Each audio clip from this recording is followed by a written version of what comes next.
Hello there guys, how's everybody doing today?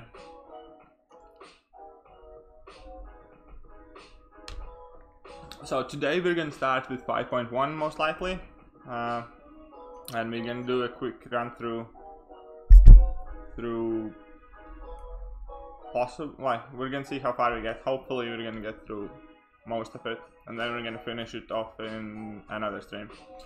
Because I realize there are still many people who haven't completed Act 5 and who are doing their run through it right now, and yeah, I figured why not. How do you guys hear me? Is the video quality any better? And is audio fine? Hey, what's up Meta? Very nice to see you in here today. Let me just...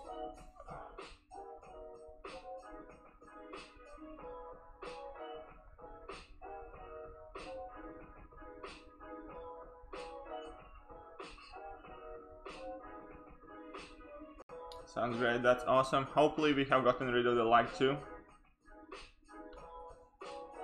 We're gonna see that in a minute. Right, so we're just gonna get started on 5.1. Wait, was that the 5.1? That's fine. Yeah, here's some random team. Right, as we're running through guys, if you have any specific champions you want to see or any specific path you may do, just give me a shout. We're not really bothered which path we're doing.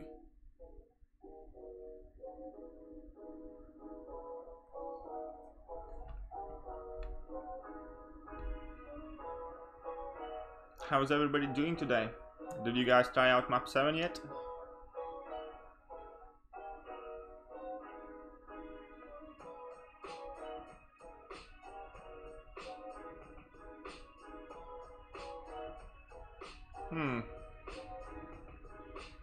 I think I'm misreading a note here.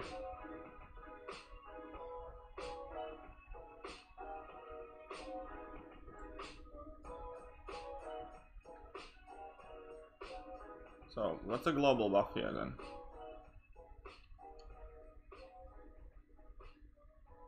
Oh, so we have flare.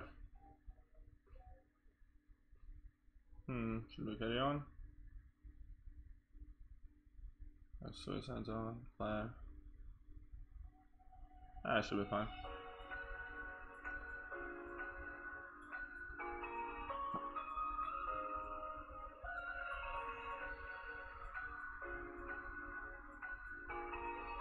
You were gonna be doing Electro with Suicide Zone, that might be a bit iffy.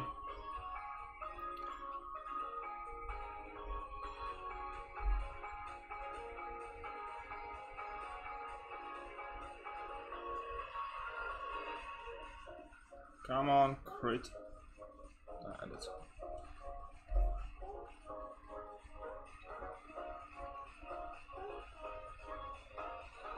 Map 7 we were actually done like 5 hours ago. Like it I don't know, I kinda liked it.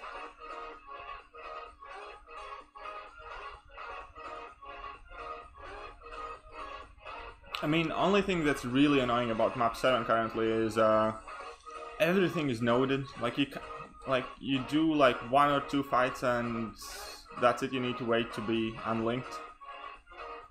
Oh, by the way guys, if you can comment whether the stream is lagging or is it better today. I have been messing around settings and some other things, and hopefully the lag is gone, or at least gone for the most part. Hey, what's up Doc, how are you doing today?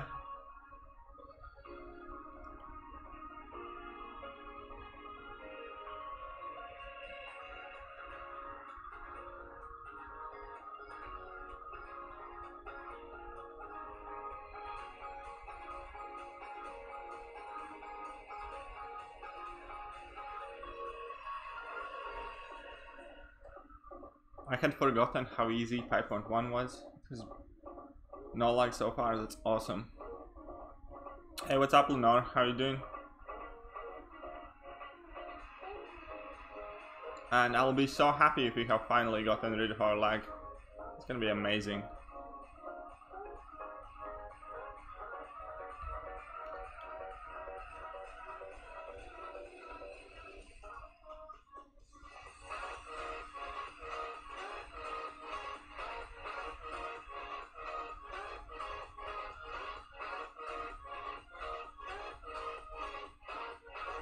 Oh, that definitely gets me going. Like, I'm super happy that.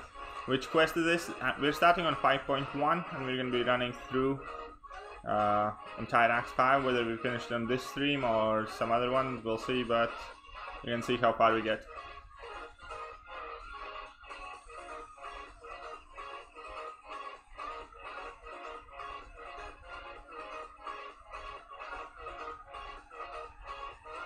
So yeah, if you, as we go along Act 5, if you guys have any champs you would like to see, just give me a shout, I'll try and use them. Same as if there are any specific path which you would like me to do.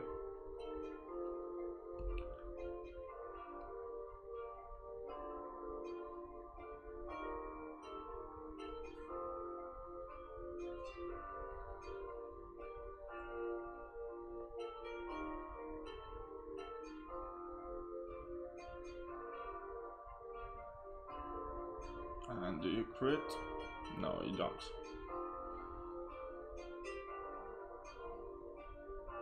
I'm just chilling with hangover. I imagine there are plenty of people hangover on Sunday morning.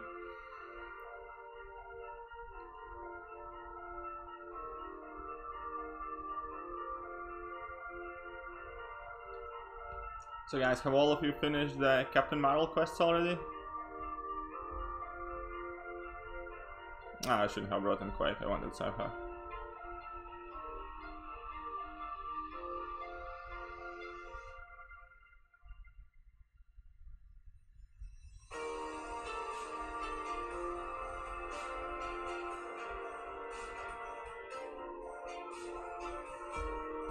Duped Vulture. I mean, he has his quirks, like he's one of the champions you can use in map 7 for Incinerate fast, because he's essentially Incinerate immune. But overall, I mean, he probably has some use. He's quite decent against Domino because there's literally nothing that triggers on his basic attacks. So he doesn't get the critical failure as much. But all in all, like, he's definitely not of the most interesting characters to kind of play around with. I mean, like, yeah, I definitely myself have never really paid him much attention, but then again, like, I don't really give a second look to many characters, so I mean, possibly, but I think if you're gonna find some use for him, then there's still gonna be a champion that's gonna be better than he is in the exact same situation and more. Can I upload some map 7 stuff? That's actually quite a funny story. Yesterday, I was doing some stuff at home and got a bit tired, so I went to have a nap just before map 7 started, like an hour before. And I woke up like 4 hours later, being completely late to map 7. So in section 1 they left me as backup, then I joined up, and obviously I kind of like rushed it all and I forgot to record, but I will definitely try to record today's quest. I mean the one that's gonna start today. But it wasn't too bad. Like, all the fights in there are like very specific, and that's like the only catch. Fights by themselves aren't really that hard. It's just that you have to have the right champs or they are nearly impossible. Like, there's this one node which reads something like, basically they have 50% chance to give you a poison when being struck. So okay, that's 100% you need a poison immune champion there. But there's also a second part to that node that says that they take 90% less damage if you do not have an active Fury buff. And that just limits champion options which you can use by so much. Like, literally, out of the like decent good champions, only ones that came to mind was like Medusa and Hyperion. And so yeah, map 7 is definitely gonna be kind of like very roster specific. And I think that's a direction Kabam is going for right now, because you can see it in a variant as well. They basically narrow down your roster to 2 classes for each event quest, like for each chapter. And in map 7 as well, it's going to be like whether you have the right team or you're absolutely shafted.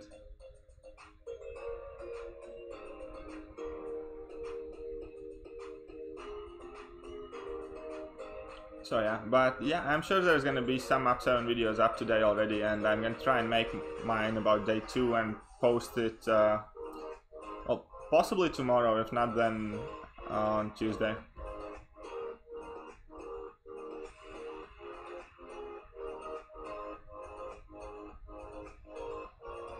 Yeah, I mean, like, there's Abomination, there's Hulk that works, there are some other champions.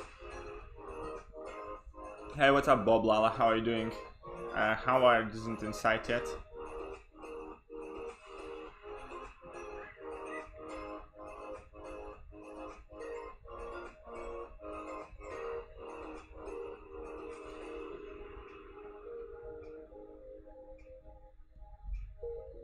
Hey, what's up, Queen Sarah? How are you doing today? Very nice to see you in the stream today.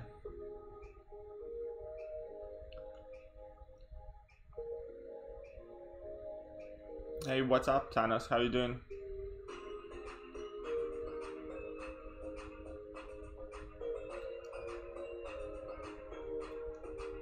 I have a feeling this is gonna be a bit quieter stream, but really my main thing about today was I just wanted to test out if the lag is gone and how the video quality is, because I have been messing around my settings and a few other things.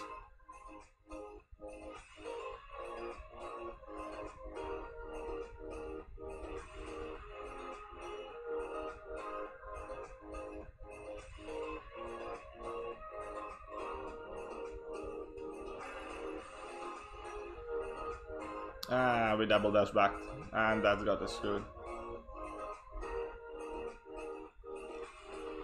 Literally the thing I keep saying, don't anybody do. I did double up on my movements. Guess I have a bit distracted. Hey, what's up, Enzo? How are you doing, mate? Map 7 today? Yeah, we did map 7 for the first day and doing map 7 again. Hey, what's up, Chris Brown? How are you doing? So, did any of you guys try map 7 out yet? How do you like it? What are your initial thoughts about it?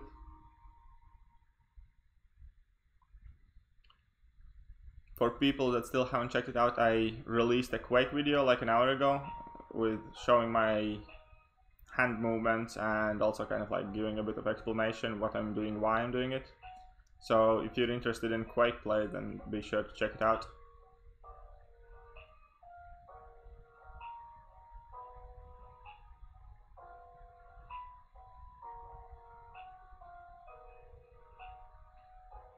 Yeah, map 7 definitely wasn't too difficult. It's just that, yeah, you need to have the right champs, definitely. One thing I did think they got too cheeky about is they basically put a rogue on a node where you can only deal bleed damage. So I thought I saw that node with rogue on and I was like, oh, you cheeky bastards, you're doing it again, aren't you? Because that node in itself is like fairly annoying, because like you can only deal bleed damage, so you have to have a right champion with you, right? But then they put rogue on it, which like shrugs it off like in an instant. So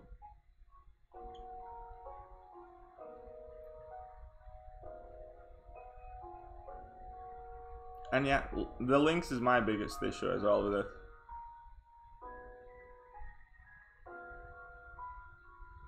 Like, definitely, like, as far as I feel it, like, they might have made it a bit harder and just don't have anything linked, because even today already we were just doing a lot of stuff linked.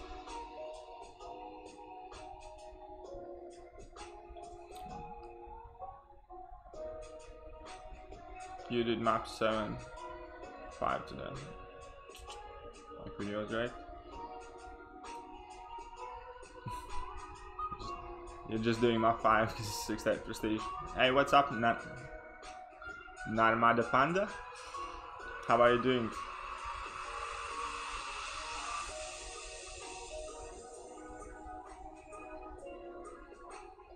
Yeah, we like, because it's first day of map 7, obviously people were kind of a bit more active than they normally are, so we finished like all 3 BGs like several hours ago, like 4 or 5 hours ago definitely.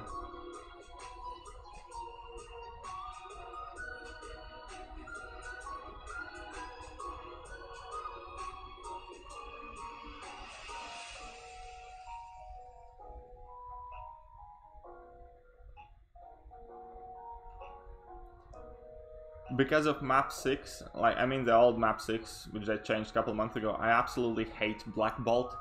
On my path in section 3 they had a Black Bolt which had like Plague Mind on, which was quite aggressive, and Black Bolt was on huge health pool compared to everybody else, and like massive power gain. That fight was always like taking forever and ever, and ever since that I just hate Black Bolt.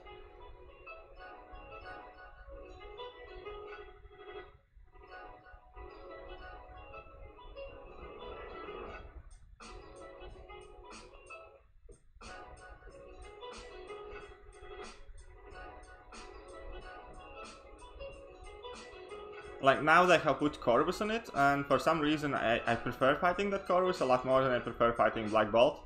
But because AQ normally I take quite like, at least map 6 when we were playing map 6 I always took AQ kind of like not serious, and I was always bringing in random champions and just kind of like testing things out. And yeah, and that, whenever I got to that Black Bolt I was like, do I have somebody with huge damage output? Nope.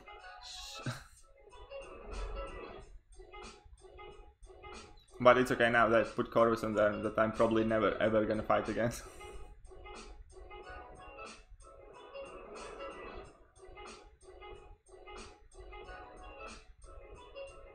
Doing map 7 for the first time as well is like, I don't think I have ever been as careful, like kind of checking the path and making sure I don't mix it up, because especially like in section 1, essentially you have like a huge grid, and I swear to God I was like staring at it for like 10 minutes like to make sure I don't go the wrong way.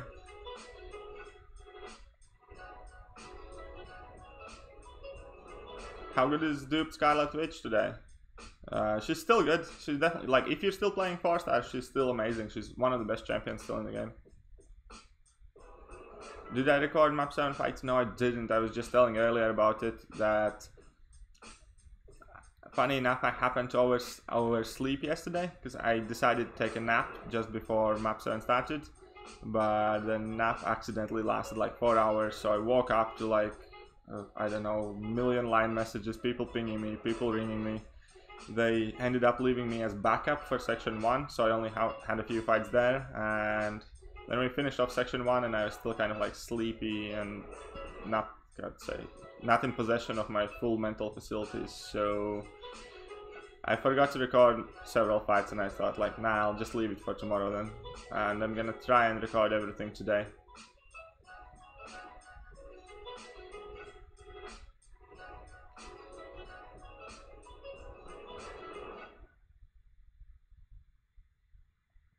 But yeah, I will definitely be recording some 4-hour nap equals no kids. Yeah, you got me there. Like, there's nobody at home, and I got a bit carried away, I guess. Come on, was nice.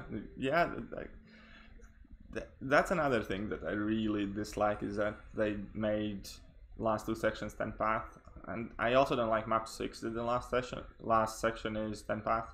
Because I think like, oh come on, just give us a little break, leave us a tiny bit of room for error. But because it's 10 path in section 2 and 3, I am 100% certain that like quite often there's gonna be something left over, some misstep or something. I really dislike the amount of links they have in map 7, and that, yeah, it's 10 path in section 2 and 3. I mean, I understand why they do it, but still I would like from them to give us a little bit room for error.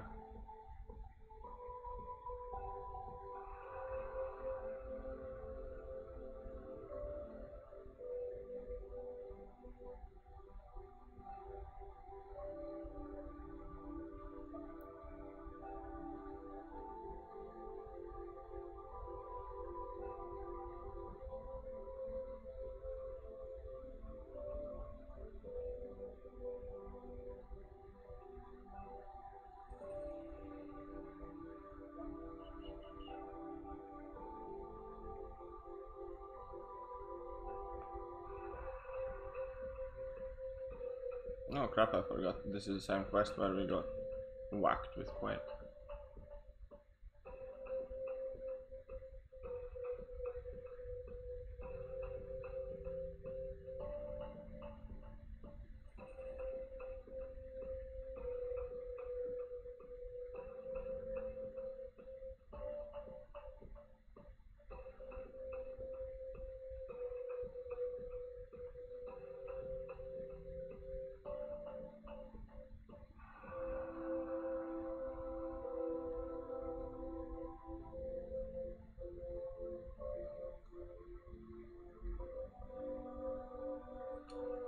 Hey Hen, my top 5 favorite champs. Chorus is still probably one of my all-time favorites, because I really like the way he's made, because he's one of those champs who's like only as good as like you make him be, if that makes sense.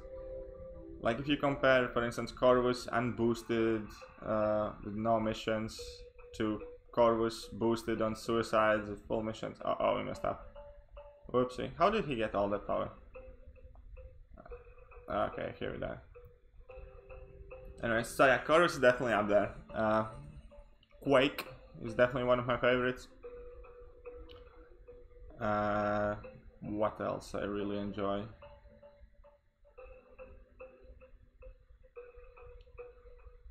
It's hard to say to be fair, like, I don't know, okay, so I have Corvus, Quake, I absolutely love those two.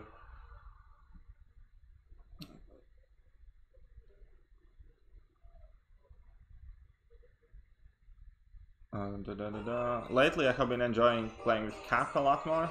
Cap is awesome. It's actually... But aside from that, I don't think like I really have kind of like long-term favorite champs. I used to really love OG Thor, and I still do. I still think he's amazing. Because normally people ask like, what do you think are the best champions and so on and so forth, because that is entirely different question. If you ask me which are my favorite ones, then yeah, Cap Infinity War. I really like the fact that you can kind of like adjust Captain's abilities depending on what you need.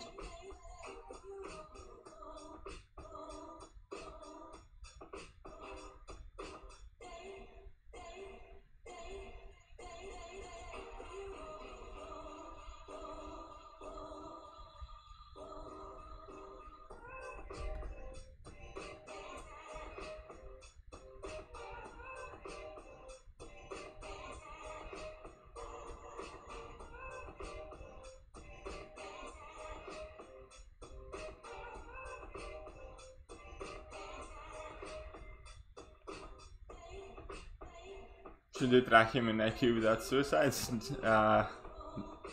You can do if you want.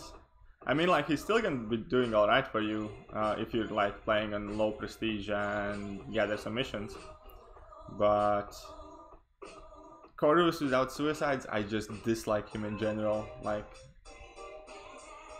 I just try not to play Corvus at all without suicides. My favorite bleed immune. Let me think about it.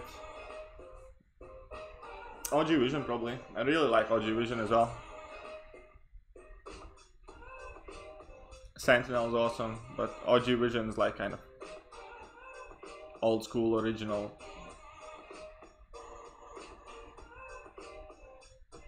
And what map do you do, Ankush?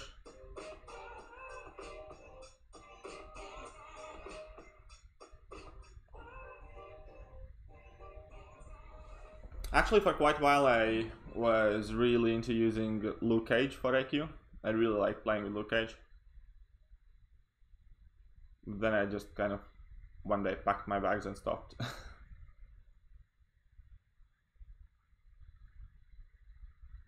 Map 5, 4-star max Corvus, 6k prestige. Yeah, go for it, try it out.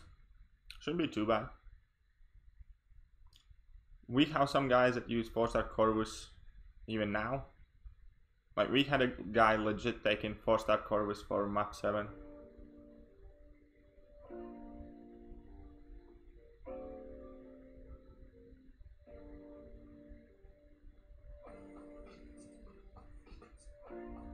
We might have taken the wrong champion here.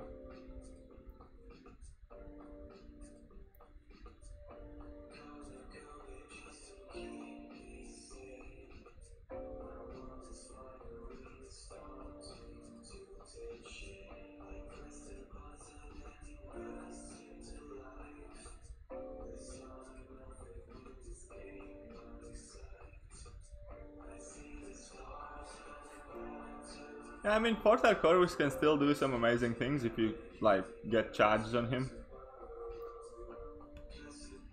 And he has that cheat death mechanic, so the trick with 4-star Corvus, if you want to like abuse him, is like just get down to like 1 or 2 charges left, pause the game, and wait for a timeout.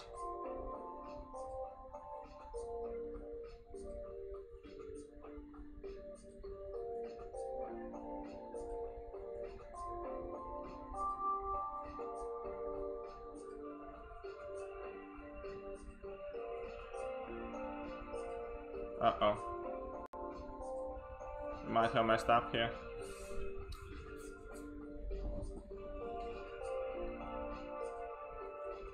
But yeah, the biggest thing I'm happy about is that finally it looks like we have gotten rid of that annoying lag.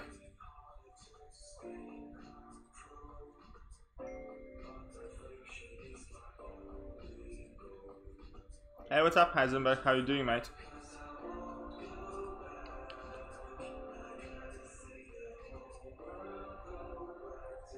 Suicides or no suicides for everyday play? It depends really what you're doing. I like to keep my suicides on lately as much as possible, because it just makes everything quicker. If you have a roster that can support champions that kind of like don't get hurt by suicides too much, then definitely keep them on.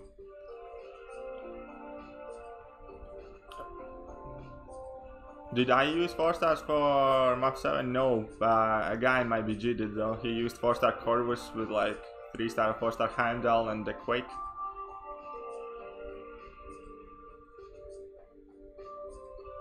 I overslept for beginning of map 7, so I just went in full in with rank 5 stars. I took in Hyperion, Sentinel and Corvus, because I had these like weird node as well.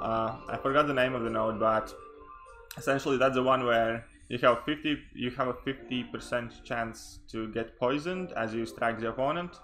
In addition to that, you deal 90% less damage if you don't have an active Fury on.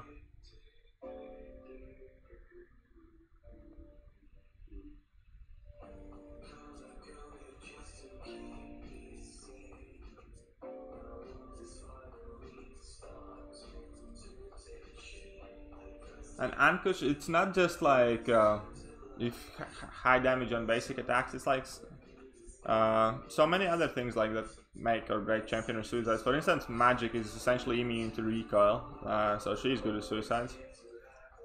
And like you have your immune champs and like Corvus that heals the suicides, and Omega and so on and so forth. So it really depends like what champs you're mainly using daily. But I do prefer to use suicides though.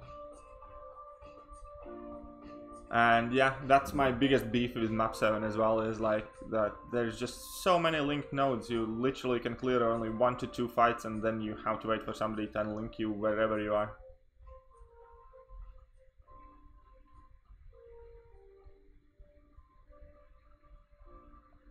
But nonetheless, I'm happy. Like overall map 7 is quite cool, and also the Glory Store already bought my like 900 TFIB shards times 5, so that's like 4.5k there.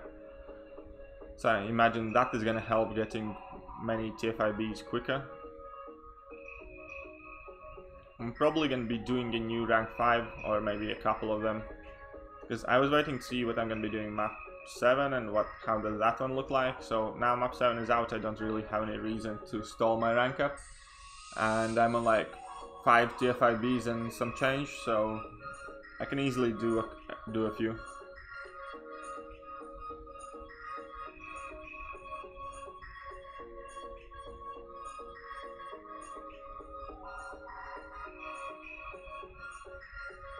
How good are map 7 crystals? As far as I read, they are essentially exactly the same as essentially exactly the same as map 6 crystals. They are only difference is they have a chance to drop TFIBs. If we're streaming long enough, maybe I'm gonna have a chance to open some as we finish the day 1.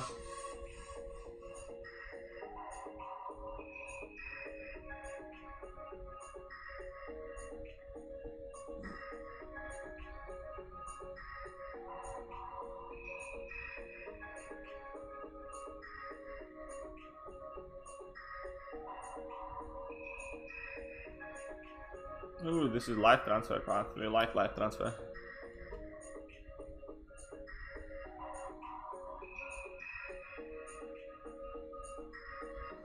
But yeah, finally the biggest thing that oh, there is another thing that was quite amazing over the weekend. We have hit past 500 subs. So we essentially got to 500 subs in a week of streaming, and I'm so happy about it. And I'm so grateful for all you guys who come here and just kind of like chill with me and have fun together with me. And I definitely didn't see that one coming. But yeah, after the last stream, the sub count just kind of like kept slowly and steadily going up and up and up, and we hit 500 already, so I'm definitely happy about it. Whoops, I got distracted and ate a heavy. But hey, live transfer.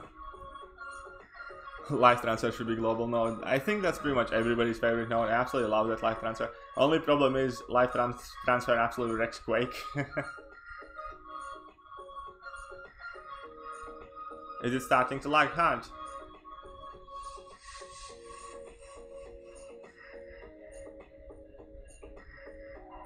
Yeah, is the lag back? Please don't tell me so.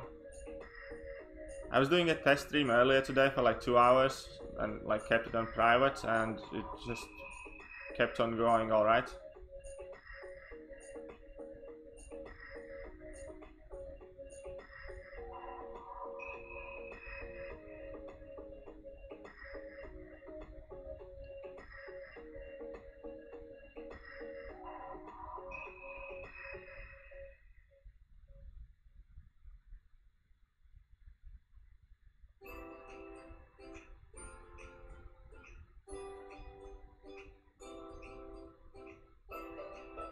So you're saying it's not lagging?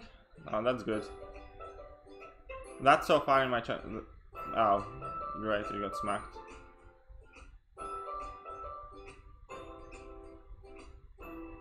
Okay, let's hope it was just some small glitch.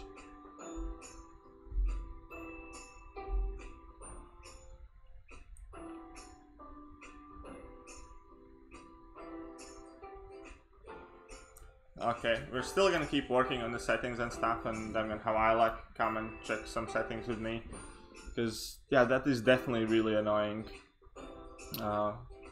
Just got me frustrated so much when the lag started. But at least it's getting better, so I'm doing something right. Strike back, okay.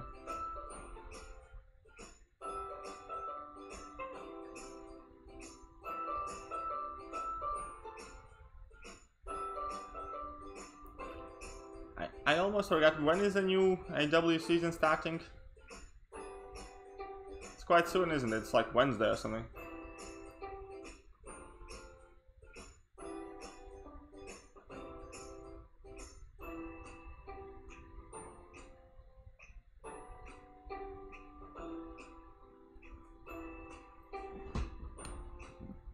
I'm definitely looking forward to the new AW season myself, but my big worry definitely is the times the wars are gonna start and end, because now you don't have any control anymore over it.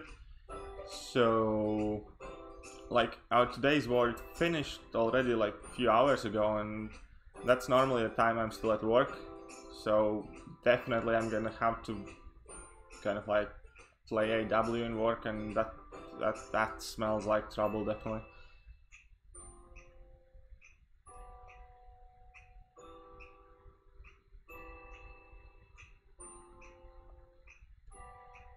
Uh-oh, what have we done?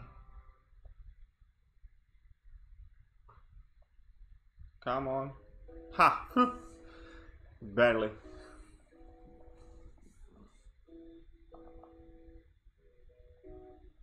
And Red Hulk, yeah, he's definitely capable of dishing out some serious punishment. From which country am I? I live in UK, but I am from Latvia.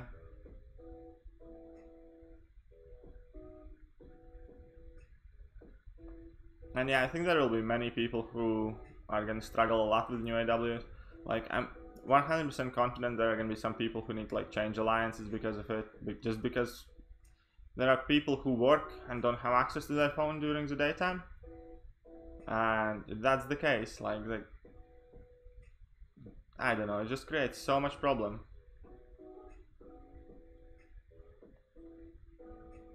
Like, I don't care that they made it the way they made it, they kind of like match it in the pools and stuff like that. I would just want like the clock to be pushed back to later time.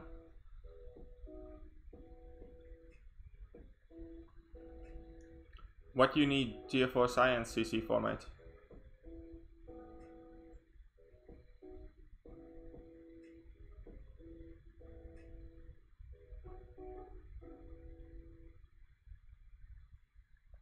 Magic. Not good.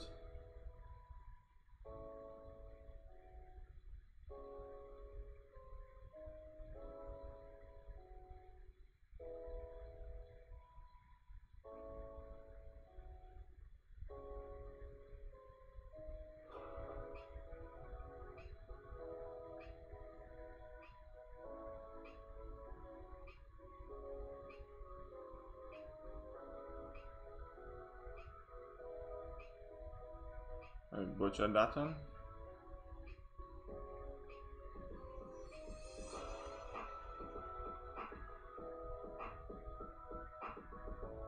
Guys, remember the times when Magic used to be a really annoying defender? She used to be a great AW boss too.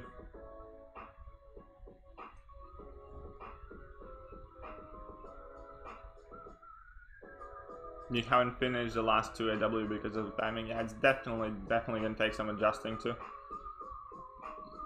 I feel that we are gonna be kind of like thrown off about it as well. Like, I mean, these off-season wars, like, we're not really taking them seriously, so nobody's kind of like really bothering about them, but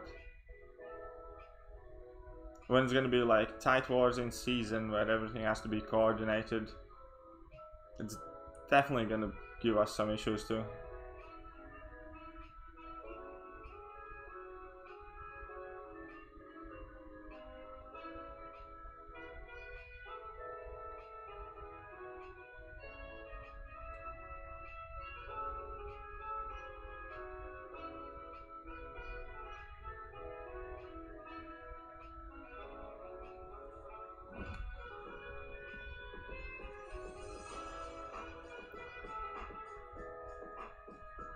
Although I don't have any issues with new AW timing at all. They should align it.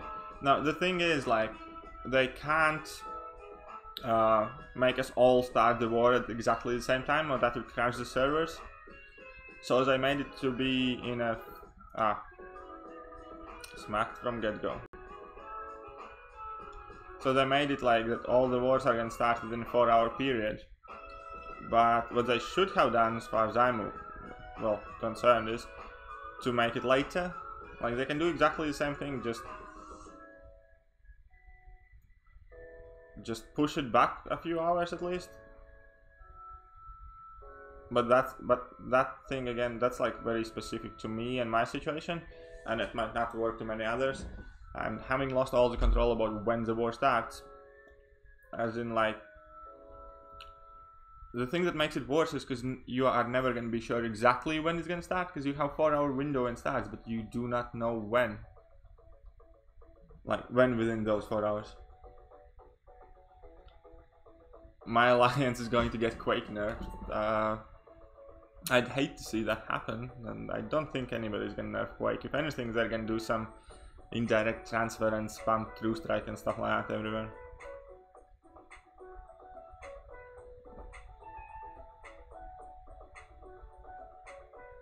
Yeah, exactly. You're gonna have a 4-hour window when the AW start and end, but you're never gonna be sure when exactly that's gonna happen before like your placement phase begins.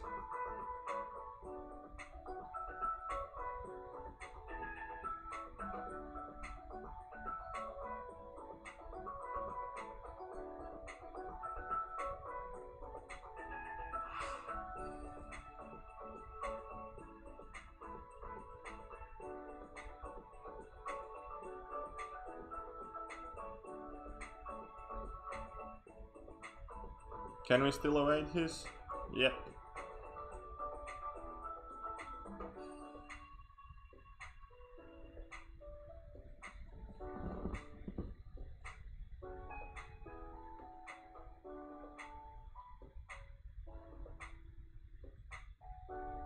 Hey, what's up, Akash Narang? Sorry I missed your yo in the middle of all the Ankash's messages.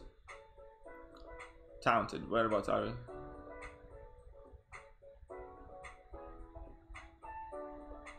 We started at 1. Talented, all about it. So hopefully we get to Collector today with 4 stars, that's gonna be fun.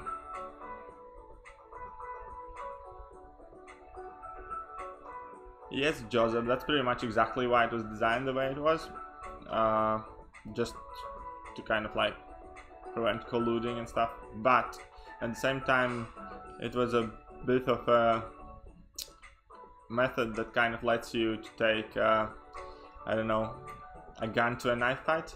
They did obviously stop all the like purpose matchmaking and disabled alliances to kind of like avoid each other and stuff like that, but at the same time they completely screwed over many players with essentially their daily life schedules, because I think they often don't realize is that the people who play this game often are fairly busy with their real lives and don't have like unlimited time they can spend on the game.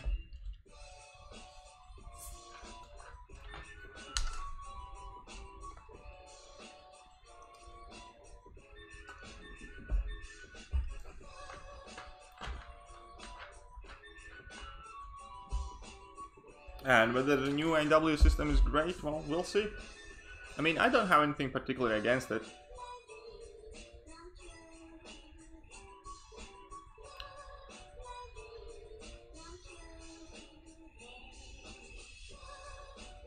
Okay, the thing that happened with MMX, as far as I have gathered, essentially they merged with Asgard to kind of like ensure their first place in AQ, because that's obviously the most important thing in the game right now. Also, that all let me just finish the fight and then talk. This is the exact same thing I'm talking about Quake in my video. Quake is only as good as you are kind of focused. If you can't focus, Quake isn't the champion for you.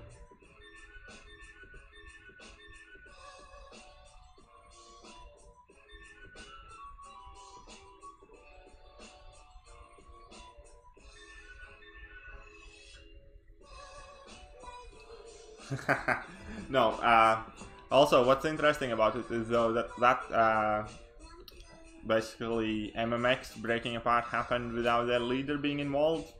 So I have heard some very fun stories about the CD flipping out a bit and so on and so forth. But, well, I mean, fair play to them. They knew they can't get like the first place in AW, so they also know that AQ is much more important now, and they did what they have to ensure they are first place AQ. Well, now the only thing that's left for them to do is actually finish up map 7 all the days. And you think it's because Kiri and CEO left? I don't think that affected anything in that at all. If anything, it's because Terror left.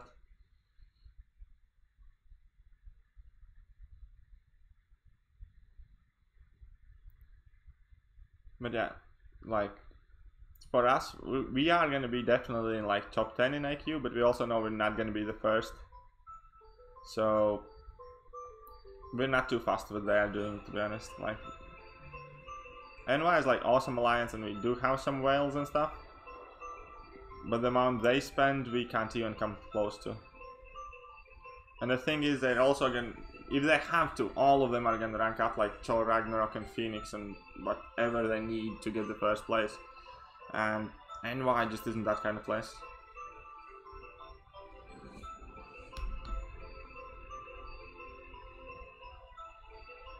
Have I mentioned? Oh wait, that was a mistake. Domino as a project. Oh, anyways, have I mentioned before that I love playing for NY? And what's up, Tony? How are you doing, mate? Very nice of you to pop in.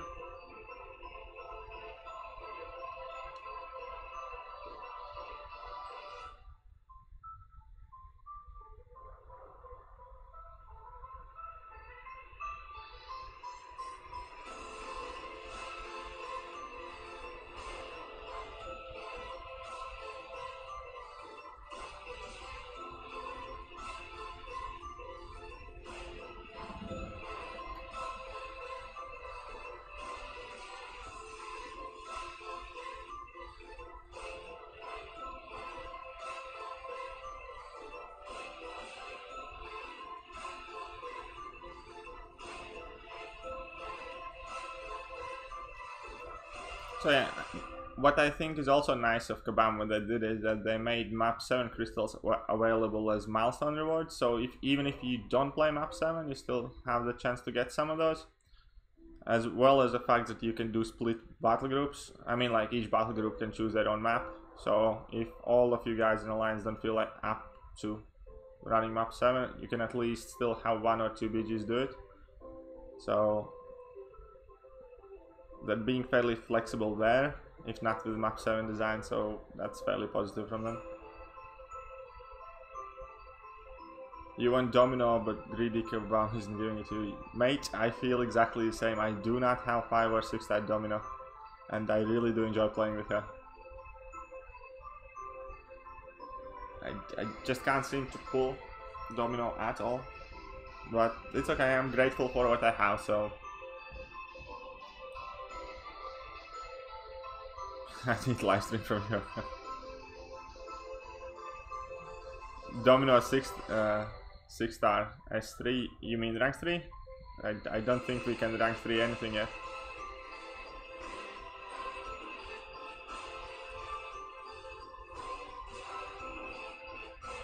Map 7 crystals are only last 3 milestones. Are they? I'm not really sure. I didn't check where they are. But well, anyways, at least like you can have 1 BG done the map 7, so you still can acquire them even if you're not kind of like going in fully balls to the wall, which I think's cool. You got 3, 4, and 5 star versions done. I only have the 3 and 4 star versions.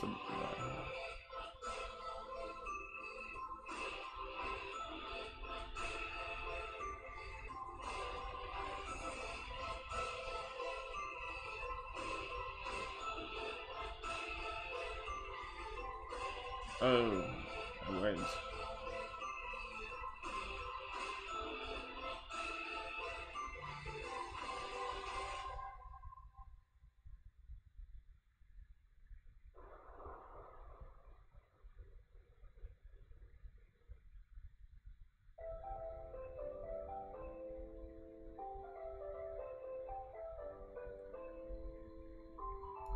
Right, so do you think once Act 6 is released and Tier 5C are introduced that map 7 crystals will be adjusted to have small amounts of Tier 5C? If I'm absolutely honest, I don't think Tier 5C are going to be introduced that soon. There definitely will be nowhere at the beginning of Act 6, and if you think how Kabam is releasing Acts so far, then Act 6 is only going to finish sometime around December, something like that. And then maybe, as like a final reward, you're going to get some Tier 4C, but what I think is going to be more likely is that instead of Tier 5C, you are going to get a rank up gem that lets you rank 3 as 6 star from rank 2 to 3. Because if they give you a couple of Tier 5 CCs, then statistically you're really unlikely to form like a full set that you need.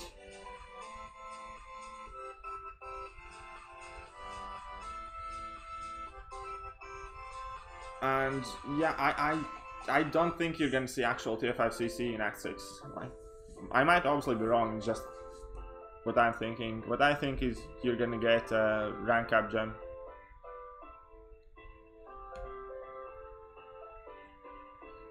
And yeah, I think that's still quite a ways ahead. I think that's like a good 8-9 months away. And can I explain True Strike? I still don't get it 100%. True Strike is very simple kind of thing. It completely cancels out opponents' evade and auto block. It also kind of ignores all the resistances and armor or something like that, so you always deal the maximum damage. That's about it.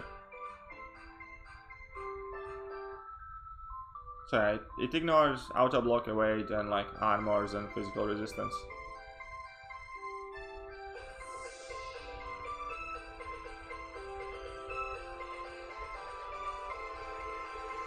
I forgot about that.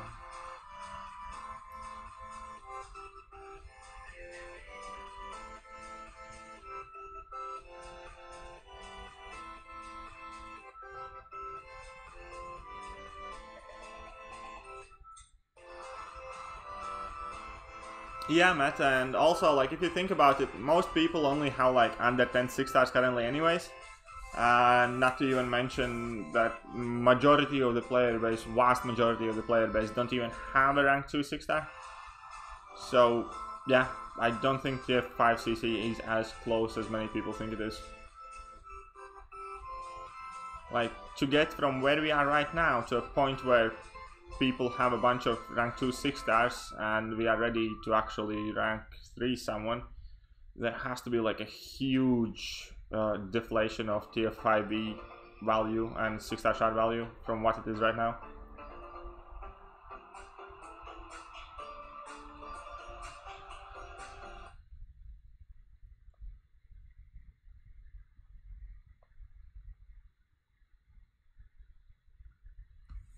Continue watching music pause itself. Here it is. Yeah, Joe, there's nothing complicated about it. Basically, they can't evade, they can't auto-block you, and you deal max amount of damage your character is meant to do. Well, yeah, exactly. Well, I'm sure most people who play semi-regularly has at least 1 or 2, but in general, even like kind of top-level players that aren't huge spenders are like on what, 10, 8, 6 stars, 12 maybe, something like that. And still not a large amount, and most of them don't have anybody ranked 2 yet.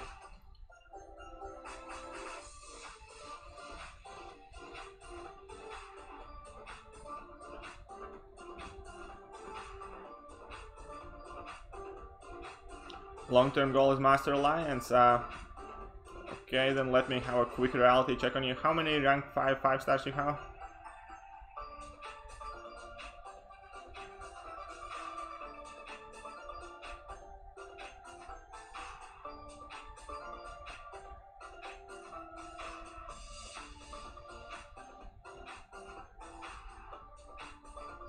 Halfway to a 4th. You see, so you have some serious catching up to do right there. Because, well, number 1, first things first, you need to get to 5 to get prestige up. And then number 2, at that point, Masters Alliances will not only ask for prestige, they will also ask for defense or ability to have large enough rank 5 squad to have your attack team that can do AQ 7. And also, was this the last one? No, this is the last one. And also some rank 5 for defense. So, like, currently already, pretty much the minimum amount of rank 5s that is requested in Masters Alliance is like 6 to 7, so yeah.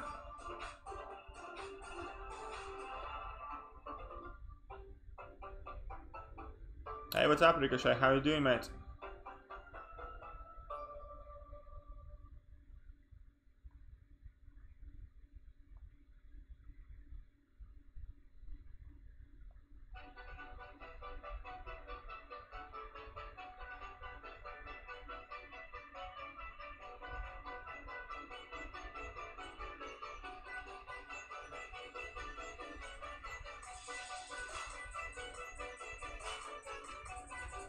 you don't spend a whole lot, well then you better start kind of like looking out for TFIB deals.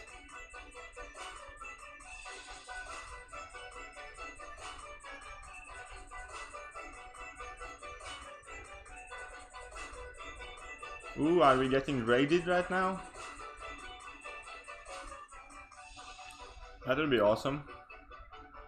So now we are on the 516. So we're gonna be starting at 5-2 soon, which I imagine is gonna be much more interesting. And yes, road to 1K is going awesome. Like, we already hit past 500 subs. I am surprised and happy and just glad overall.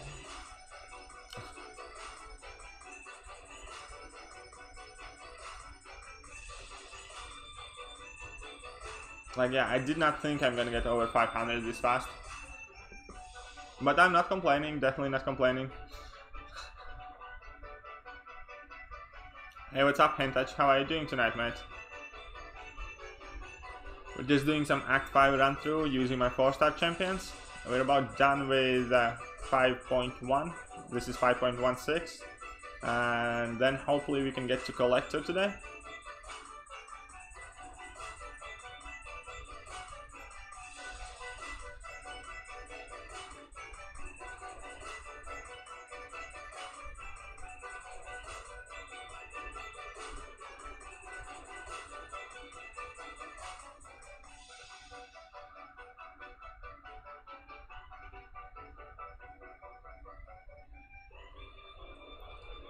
Do I think they should increase AW bracket, e.g. 30, 50 for Masters, 500 for...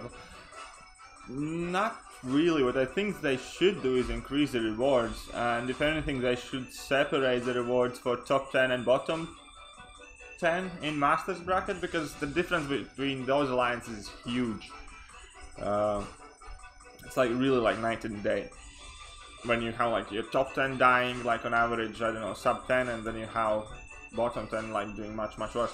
But what I think, rather than messing about and changing the brackets, what they should be doing, as far as I'm concerned, is just kind of like adjusting the rewards to match how generous has IQ become right now. The thing that disliked me about how good IQ rewards is, and obviously I'm always... Oh shit, we have brute force, so I need to hit her once.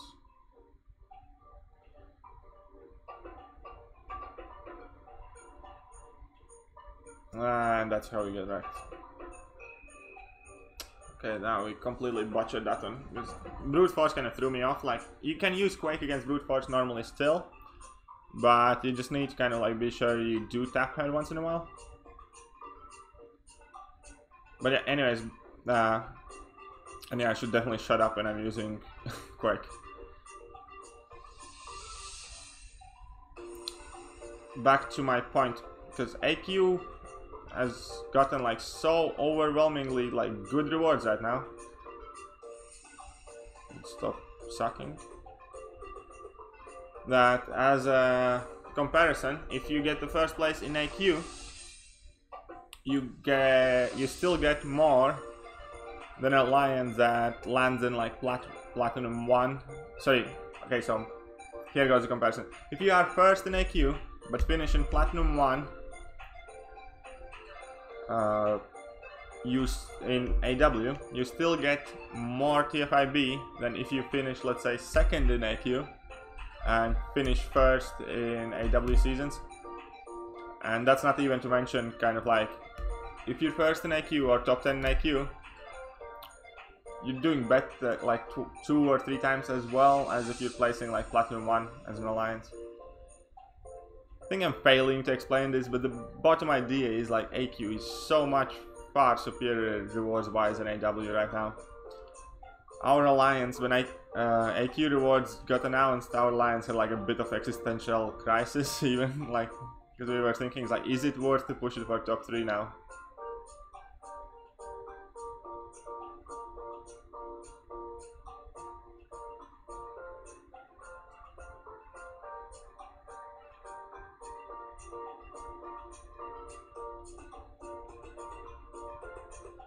Ooh, 53k special attack from a 4-star. That's alright.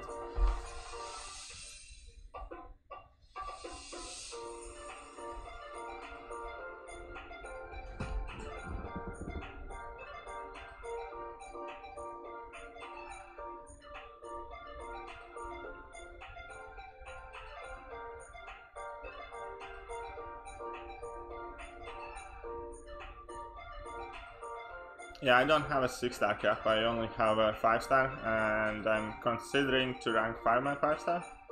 I can also get him to 200, I think, or close to it anyways.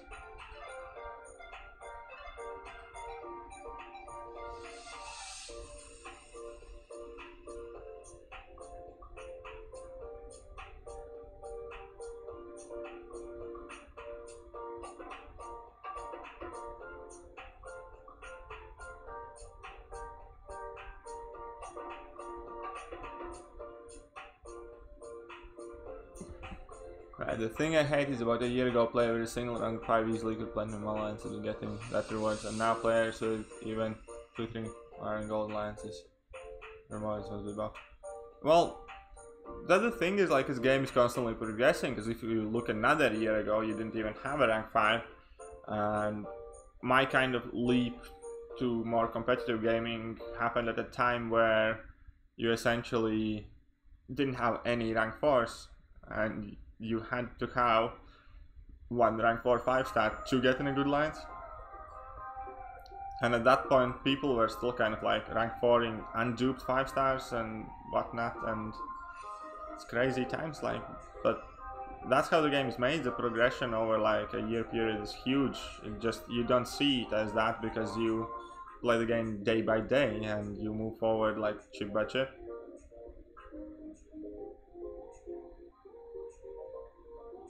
Like, my account is like more than halfway to its 10th rank 5 right now.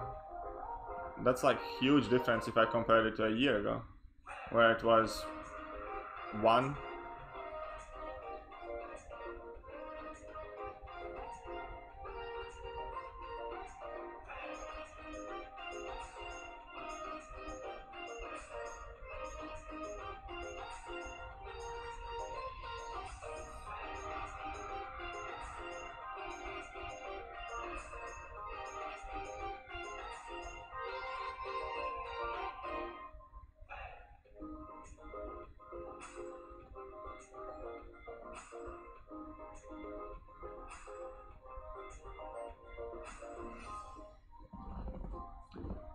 Right, so using Corvus for this brute force quest, it's absolutely banging. You get to charge them first, right? Yeah, I bet it is. Like, Corvus, like, in general, is like really great champion to use for questing. He's definitely by far my favorite questing champion. Like, when I have to do uncollected, if I don't have Corvus available and he's stuck in like war or something, I normally don't even bother, because I know Corvus makes everything so fast and so easy. I don't even want like kind of be forcing myself to use anything else.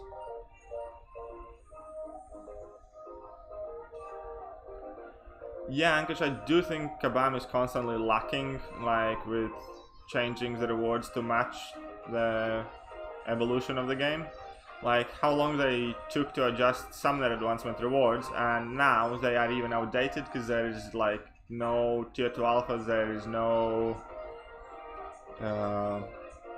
6-star shards, nothing like that, and that's supposed to be like that big thing. Like when summoner advancement first came out, those rewards were absolutely huge for the time.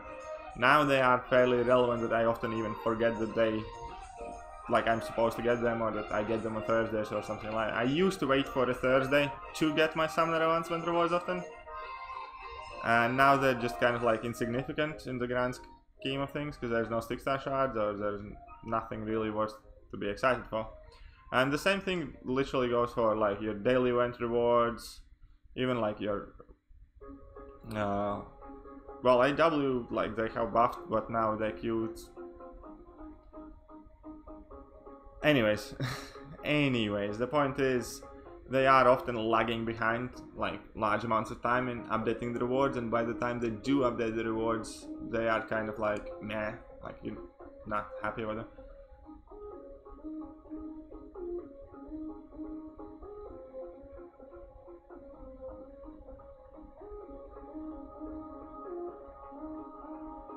But that's the thing they didn't used to be. SA rewards used to be something like really important. Now they are just whatever. And yeah, I do actually think that we're gonna see some AW changes as well, because they are currently obviously testing quite a bit of nodes in AQ and like these new events and stuff like that. So I do think that AW difficulty is definitely getting reamped quite soon. I do not know about the rewards though.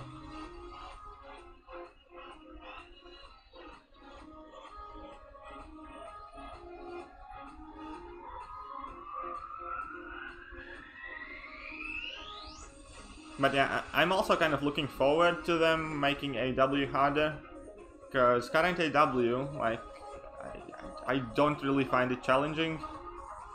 There are a few new champions that come out and make it challenging at times, but overall, when you look at the nodes, there are like 3 or 4 nodes that are hard and you have to prepare, and the rest of them are just meh.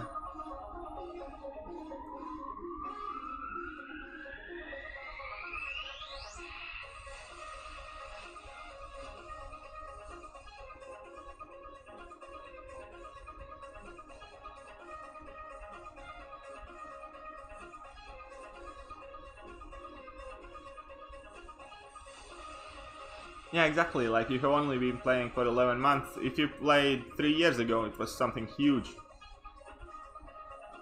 And Katie, don't you get tired of playing War? So much investment for solution play, and it's a huge pain. Well, the thing is, before AQ, the payoff was fairly big. Okay, maybe for not last 2 seasons, because Kabam has gone absolutely dirty with TFIB offers, but still. That was the only place where you can get TFIB. The second bit is it's also kind of like about your reputation.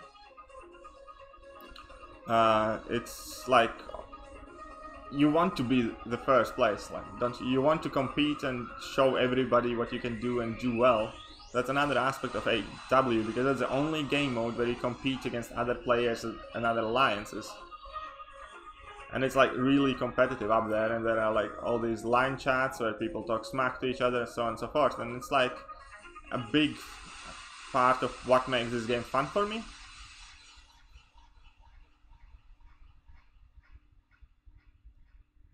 Let me just finish this. No credit there.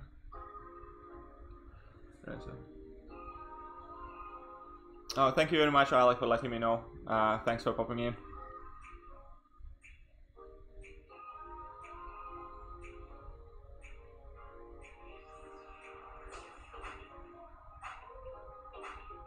Ooh, that's fair enough, Ankush. Good tip. Like if I dex and... Yep. I know what you mean. The thing is, like, my cap... Like, I only have 4-star and I started using him since essentially I started making these videos. And I haven't ranked up my 5-star because it's like undue rank 3 right now, so I haven't really used him anywhere. So obviously I still don't know all the best tricks and tips.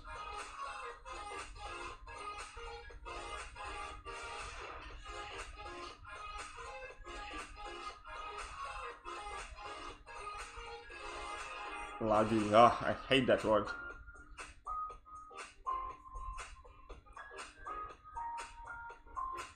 But anyways, I still have a new modem coming, and hopefully that will help tiny bit as well. And if then we're not in the clear, I might just end up buying a new laptop or a PC or something.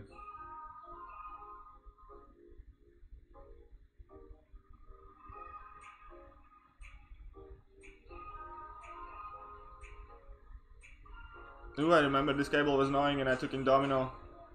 Now I remember this cable. Too little, too late.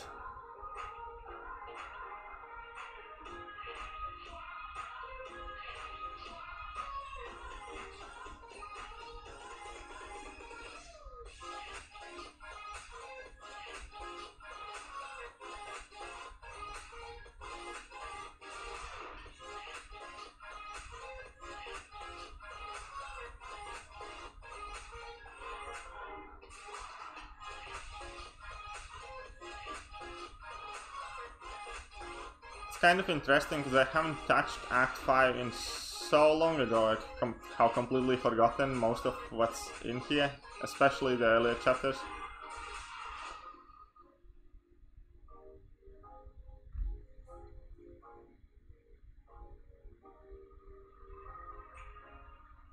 There could be 4 or 5 defenders in the lane and we only have 3 slots in our team. Yeah, but the thing is, there's a small set of champions that cover a lot of encounters. So, like, I still think 3 is kind of enough currently to bring maybe not ideal options, but still do kind of like alright in the grand scheme, like to be able to pass through the lanes. And that's also a lot where like your team's coordination and planning comes in. Uh-oh.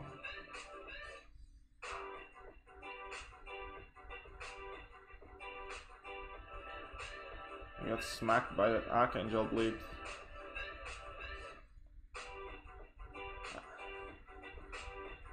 And what's up, PP? How are you doing tonight?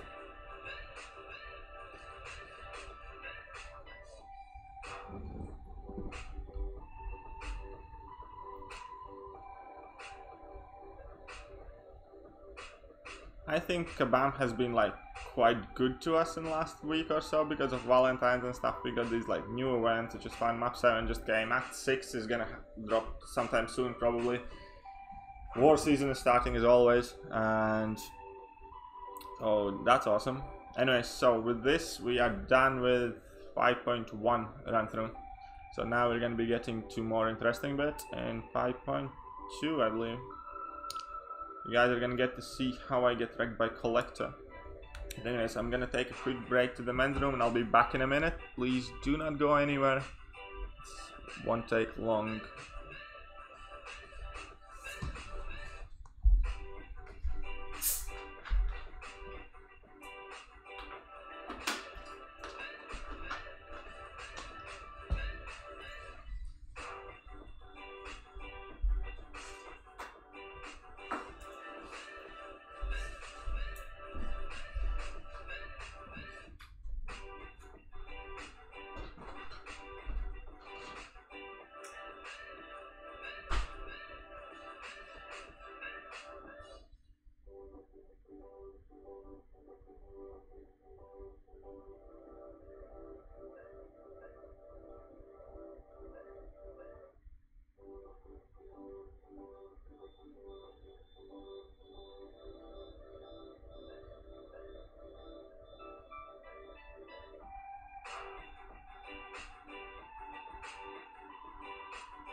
Hello guys, and I'm back already.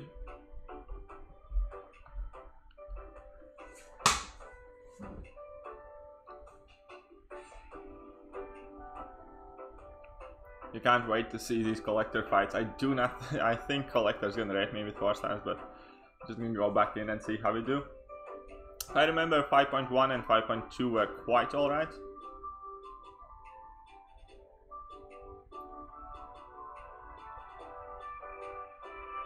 Just gonna go to the first path.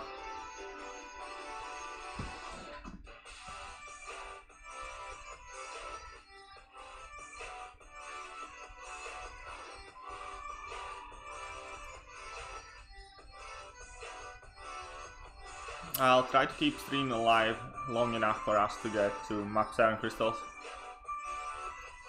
Roll reversal, forgot about that, and power shield. Are we a good team for power shield? Not really, we took a bad path for our current team. Go back in there again.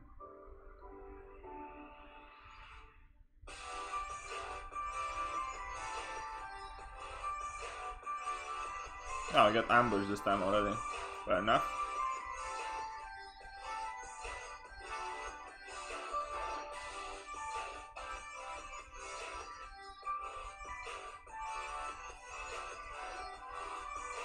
Wait, is this entire lane? This was entire quest of power shield? Jesus, you definitely need to change some things up then.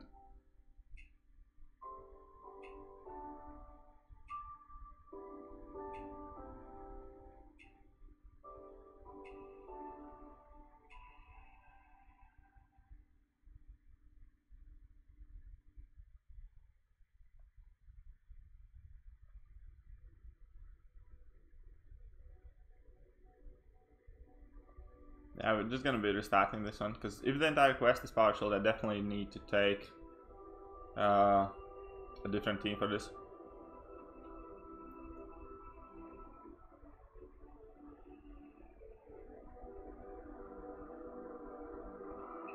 Not going quite far.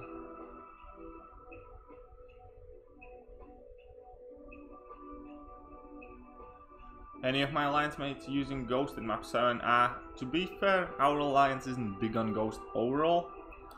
I did not check everybody who, but I don't think I saw any Ghost there. I'm sure she's gonna do fine though. It's just that Ghost isn't a champion that many of us in alliance have ranked up. So I want power shield, there's gonna be Corvus, there's gonna be some Archangel. Why not take... Can Quake deal with power shield? Yeah, I think she's fine. Return Blade gets the specials fast enough.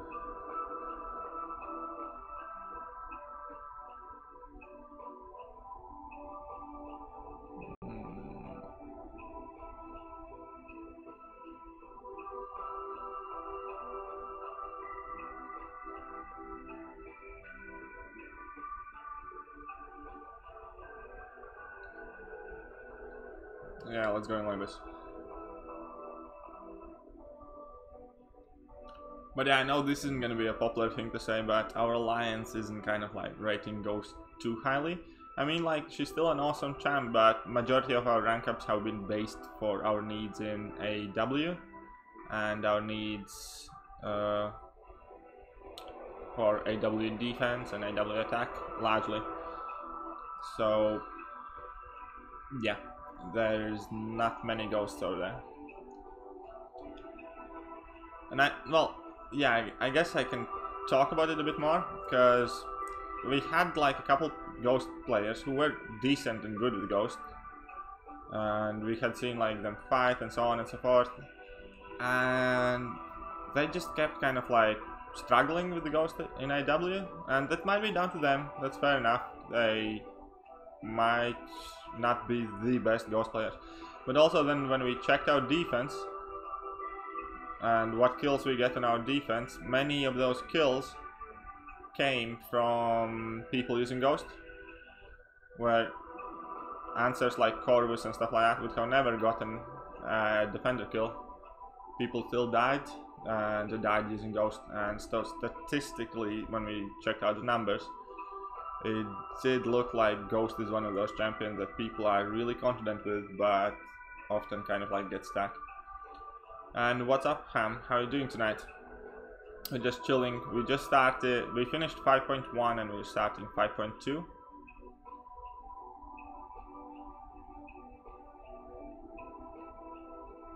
And Metaphor, yeah, Scarlet Witch definitely can be fun with Power Shield. However, I am running Suicides and I do not particularly like using Scarlet Witch with Suicides.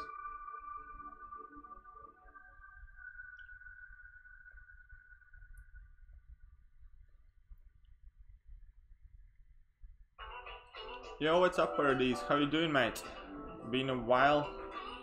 Oh wait, maybe not. Maybe you were in my last stream.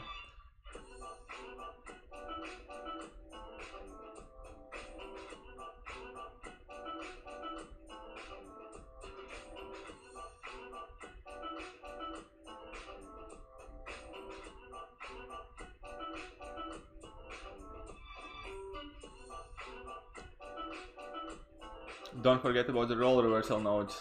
I always do, thank you for reminding me. And don't trust anybody. Welcome in the stream. Happy to see you here, mate. And you're enjoying the game more with map 7 now. Yes, it definitely shook some things up, mate. I am happy about map 7 as well. Only complaints, as I said before, about map 7 that I have is the amount of links it has. And yeah, rest of it I can kind of live with. And I'm not a big fan of having 10 paths in section 2 and 3 though. But that's the same thing goes for having 10 paths in any map, because I just think because it leaves no room for error like from players' part, I think it's extremely punishing, but oh well, it is what it is. And Apurbo Saha, I hope I'm not butchering your name too bad. How are you doing, mate, tonight? It's very nice to see you in the stream.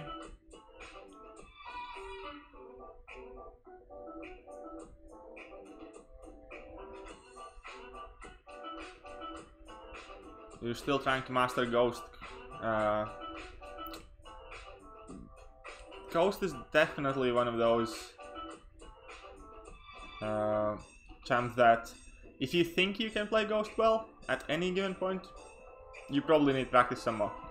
I mean, like, Ghost has the exact opposite problem that Quake has, because people who use Ghost are often kind of like brought down by their overconfidence in the character, and they think Ghost can do everything and I'm so good and Ghost is cool, and they see the big numbers on the screen after they launch a special attack and they think everything's fine. But when in reality perhaps you're just an average player who hasn't fought like an overly difficult fight, or who haven't had a good fight, or well, you get the point. When the most important thing is that Ghost is still a glass cannon, and the most important thing is to be consistent with Ghost. So that's exact opposite Quake has, because many people think they can't play Quake, or it's too difficult to learn, or something or another. So many people who could be using Quake don't, because they don't want to practice or don't think they can do it, and they think it's something like hard and nearly impossible or whatever. But when in fact, like, it's not even all that difficult to learn Quake, because once you get down like the basics, you pretty much set. Like, you need, obviously the more practice the better you get and the less you're gonna mess up, but it's nothing like overly complicated to play Quake. But people don't try it. But everybody wants to try Ghost because she has made so popular, and you can see all those big numbers, and she's just like exciting to play with because of the big numbers and because many YouTubers play her and so on and so forth.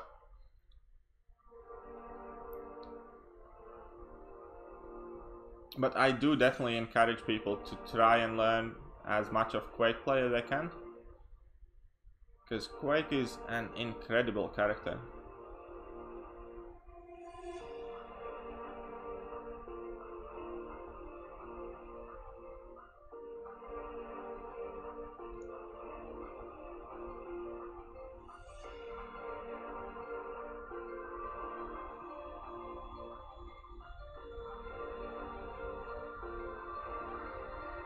sometimes how to play Corvus. Sorry mate, it's just power shield node, so I didn't want to mess about too much in here. We're gonna check what is the next quest, and we're definitely gonna be swapping Corvus out. What's the global one here? So there's power shield again. So the first two are power shield. That's not fun. All I know is we need to get through it somehow. Then one power leak. Recovery. What's that? Maybe hit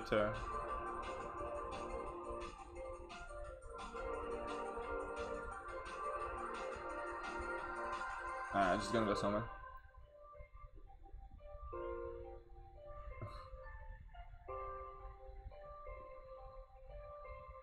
I think your goal is to complete the CM quest with Ghost. Should have her done pretty well at that.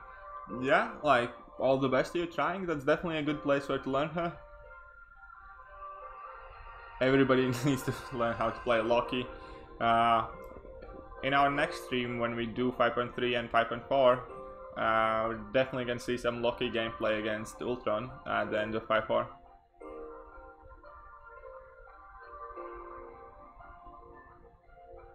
According to you, which is the topmost gamble in mcoc, which everybody has to face? Sorry Ankush, I don't really get the question. And can I show you my roster? Yeah, sure thing, I can show you my roster after I finish this quest. Hey, what's up DJ Digby? How are you doing tonight?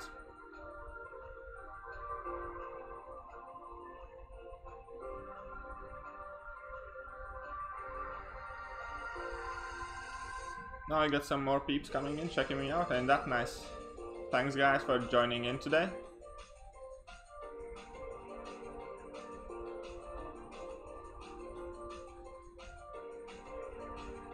In map 7 there is a lane where Hyperion is like incredibly useful character.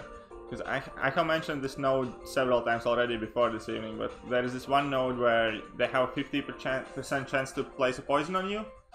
And additionally they take 90% less damage if you do not have an active Fury buff. So Hype is literally like ideal champion for the node. My problem with map 7 currently is that once war starts, it's gonna be a lot more difficult to manage the champions. Like, cause all the champions I use today in AQ are like largely gonna be placed in defense.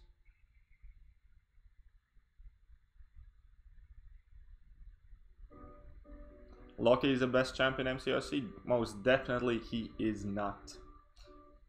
He's very quirky in a share champ, and I can give him that. He has some cool things he can do. But there is reason not many people play him. It's because there are champions who do same or similar things better and do more.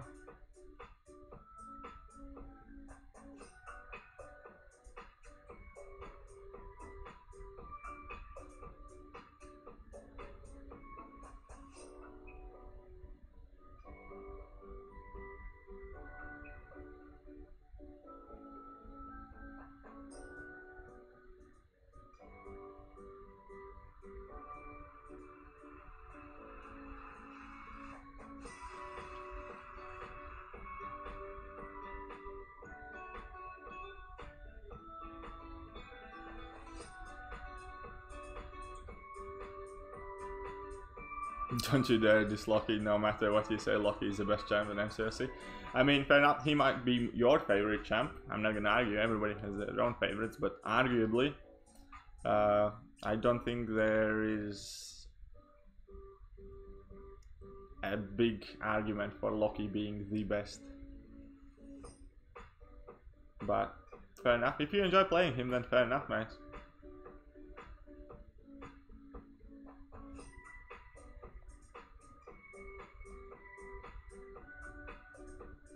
And we got carried away there.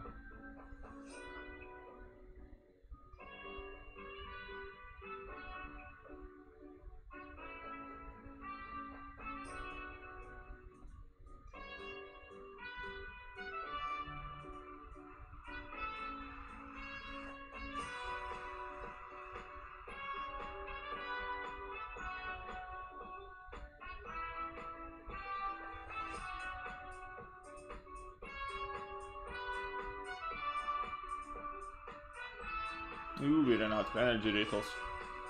No biggie.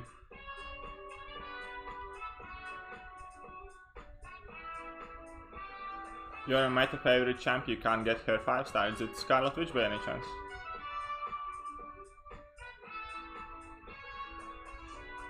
Okay, so here's another attack. Alright, Ankush, it was a pleasure having you here. Thank you very much for joining the stream and see you next time, mate. If you haven't, be sure to check out the Quake video.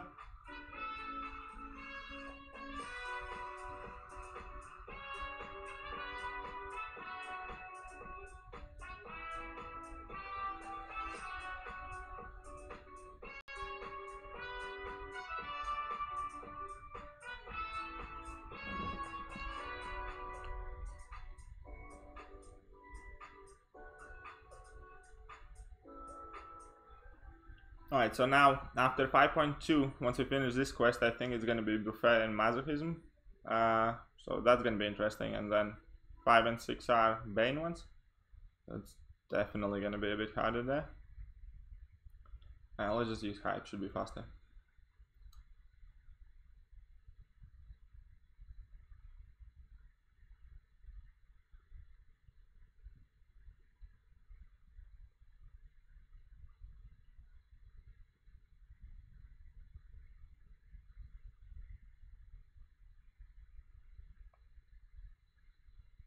You get a 5-star Cable as your 6th 5-star.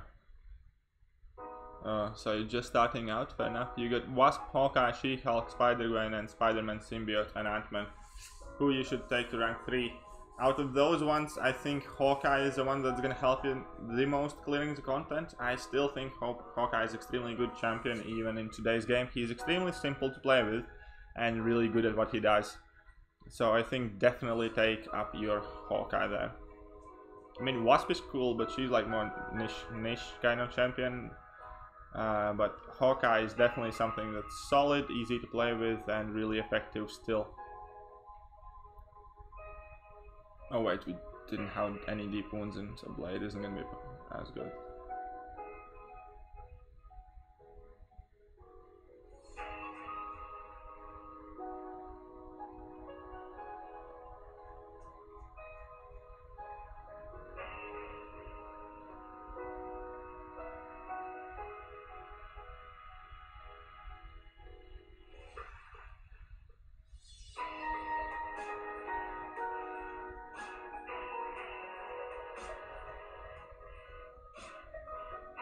And anytime, mate, that's part of the reason why these streams are here, so you guys can ask me questions, ask me for my opinion, and I will be happy to share them with you guys. So as promised, I'm gonna showcase my roster in a bit as soon as we're done with this quest.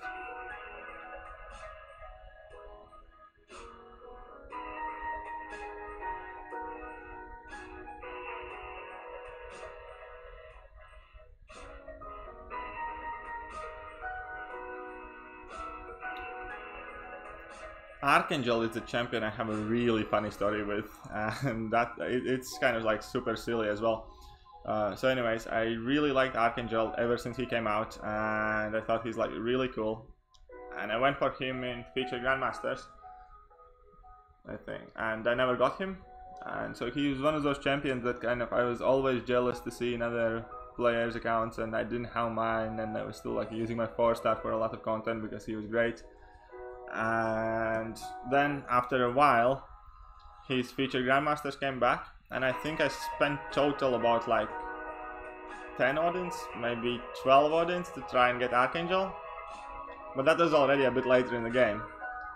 So anyways, I spent like, I think like 10 to 15 Odins, I don't remember exactly, but it was quite a few. And then once I got him, I ranked 3'd him, and that's where I left him. Ever since then, I just kind of never had the chance, or always had other things to rank, or had some different priorities in the game, and I never ended up taking my Archangel to rank 4 or anything above. So he's very expensive with rank 3 champion in my roster.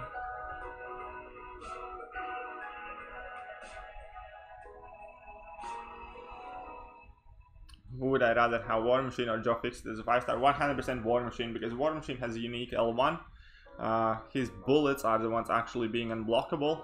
If you put him on unblockable L1 node, then I still think he would potentially be a viable defender in AW, providing that Zip Corvus doesn't get his hands on him. About Aegon, I think Aegon is an absolutely awesome character for potentially at some point in future. Currently in the game he doesn't have too much use, if you ask me. He has great prestige, I like that.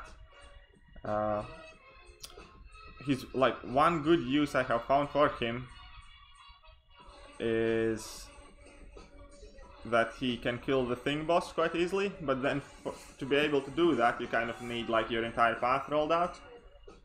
Aegon obviously needs to be pretty much max sig to be really good. And I think he's a great character, but he's also, again, currently he's still like one of those niche champs. He's not like great for everything. Actually, there are very few things he's great for. And yeah, I think he's definitely a great champ. I just don't think that currently in the game we have too many places where we can use him the way he's meant to be used. And I also do not think we're gonna have too much content in future to use him, because when you're gonna see like new content released Act 6, I mean, like, you should probably imagine gameplay more similar to what you saw in Variant rather than Labyrinth of Legends. And I should shut up and play Quake when I play Quake. Just a second.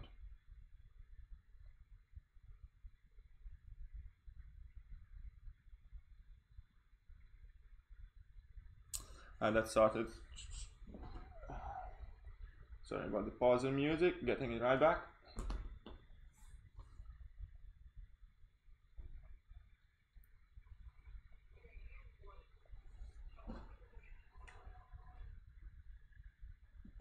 And whether I think he's hey, what's up, Salacious Constance, how are you doing? And whether I think Aegon is overrated, because I don't really know what many people think about him, so I can't say if he's overrated or not. But I do not rate him as high as most of the God tier champions, just because he doesn't have as much use in the game. Power game.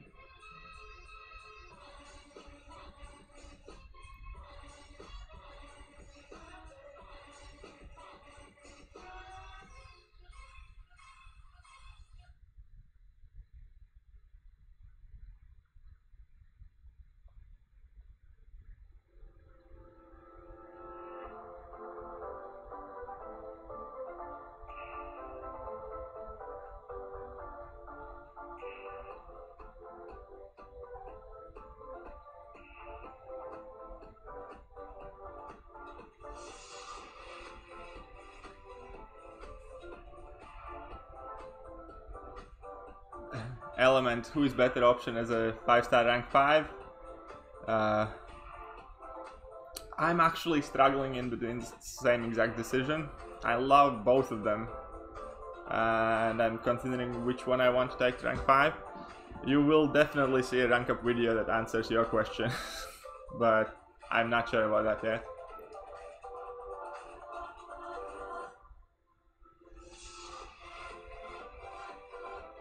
Like, I absolutely love both. Like, I have only started recently playing with... Did I went to the right quests? Yes, I did. What do we have in here? So we have something that eats our buffs up. Buffet, cool. And yeah, I definitely think both champs have their pluses and it... Oh, I forgot to show my roster, fair enough. So I'm just gonna show the 6 stars and 5 stars then. So I'm currently at 18 6 stars. I have 3 of them duped, which are like Rocket Raccoon, Luke Cage, and Winter Soldier. Funny enough, I'm actually okay having Luke Cage and Winter Soldier duped. And yes, he definitely can reach 999 by end of LoL. He does that in like first 3-4 fights. Anyway, so carrying on. So my 6-star luck hasn't been all that best. I do not have any of the like super god tier 6 stars. I have 6-star Massacre that I like. I have Dupe Luke Cage. It's cool. Sentinel's alright. Morning Star, kind of okay. Infinity War Iron Man. Mephisto. But I do really like my Winter Soldier and Killmonger 6 stars. Oops. And then if we take a look at our 5 stars.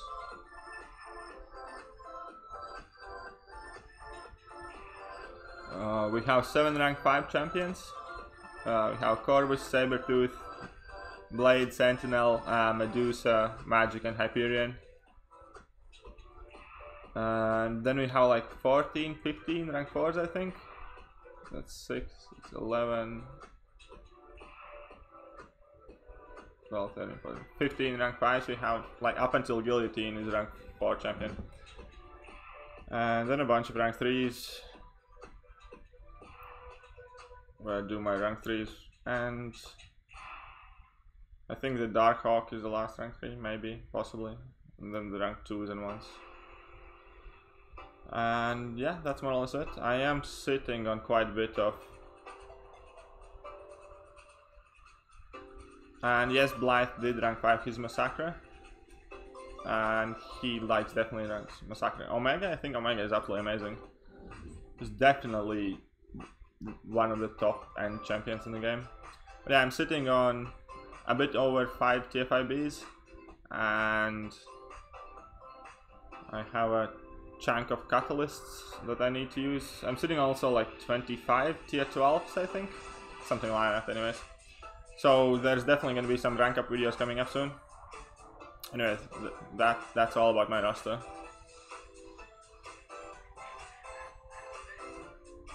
Story first.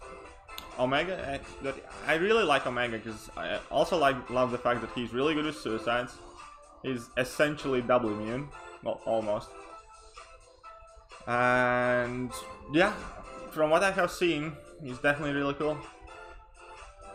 What the heck, how Spider? Yeah, I actually have Spider-Man and She-Hulk at rank 1. So depending how good they are after the updates, we're gonna see some of them ranked up potentially. Give you 50 mil gold, please. No, I'd rather keep my gold. Thank you very much. So anyways, we have Buffet. So we do not want champions that buff, so we want Red Hulk and Domino because they don't really buff. We might want Magic, why not? And what else do we want? Archangel should be alright. Anything else here? Quake is really good for this. Like that. Yeah, why not? Let's go.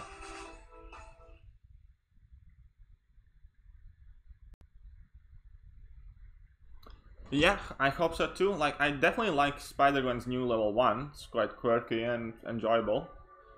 And hopefully they give them good enough abilities to make them worthwhile champions to have. Give you my Megan skills.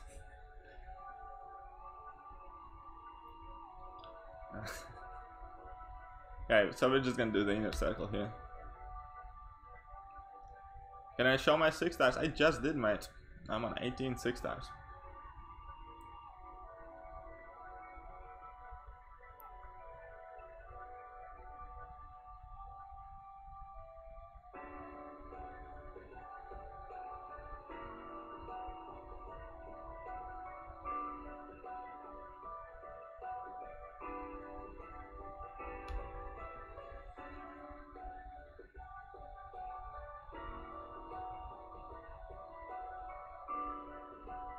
Uh-oh.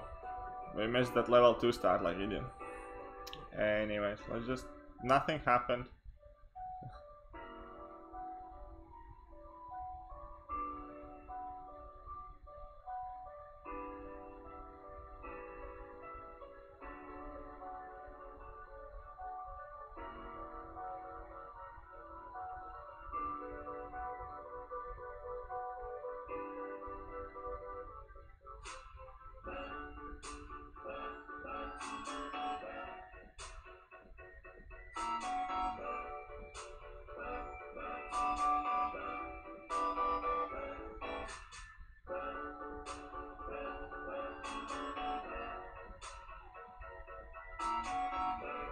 So you got some notifications popping up.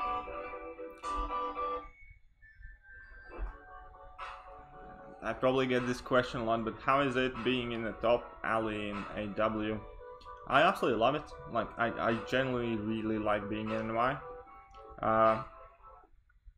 This might sound a bit silly, but when I was playing for a different alliance before that and still trying to like kind of get to Masters and win the wars, I was kind of afraid to go to bed because normally war started kind of like just before my bedtime.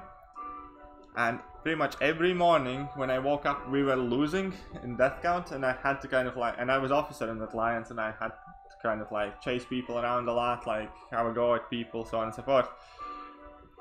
And in NY, it's just so nice to wake up to an actually war which we are normally winning from the get-go. Okay, that's a bit kind of like, oh my god, should stop talking. Should just start that path all over, but okay, whatever. We just ate Storms level 2. It's been like 2 years since I've done that. Yeah, I'm just gonna restart this path and take it seriously. Sorry guys, I've been talking a bit too much. We're trying to get at least a collector without using items, so...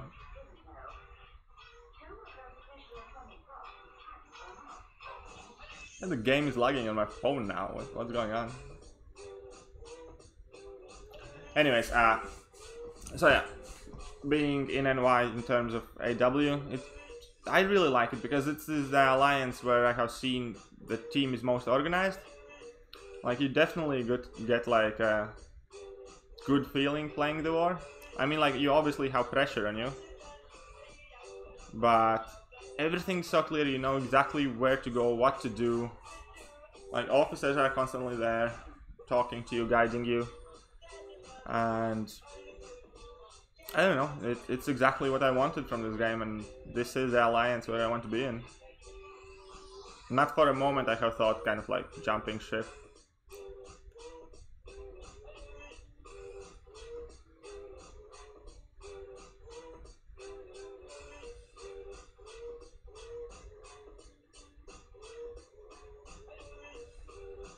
And NY is quite fun as well, like, people aren't like uptight or dead serious or anything like that. They're just kind of having fun, doing what we like to do. All of us except Howard are grown-ups, and so kind of like don't mess about too much, but we still like have plenty of fun in the team.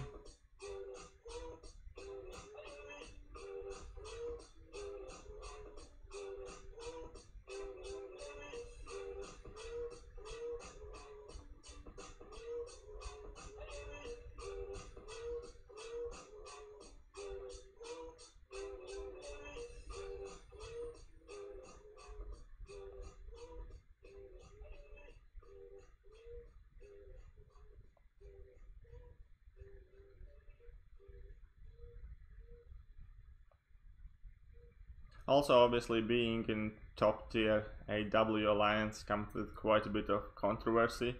Like, you never know what you're gonna wake up to and what people are gonna be talking about, what has happened, so on and so on. So it's definitely a lot of fun and a lot of stress. Like, last season was definitely extremely stressful with when Bleeth got banned and when we got our points deducted in the season, and then how long it took for us to reach Kabam, and because they do not make it easy, I swear to God. I have never seen any company or business where it is that difficult for a client to reach a service provider. It took us like well over a week and hundreds of support tickets, emails, personal messages to forum moderators and so on and so forth, and it was just so exhausting and stressful. But well, all's good that ends well. We got obviously the account unbanned, our points reinstated, and went on to win the last season. So we're obviously happy about that. Okay, let's not eat Storms level 2. Anybody remember when this was a good AW placement? In old... How many of you guys still remember old Alliance War map? I feel that there are many people who have never seen it.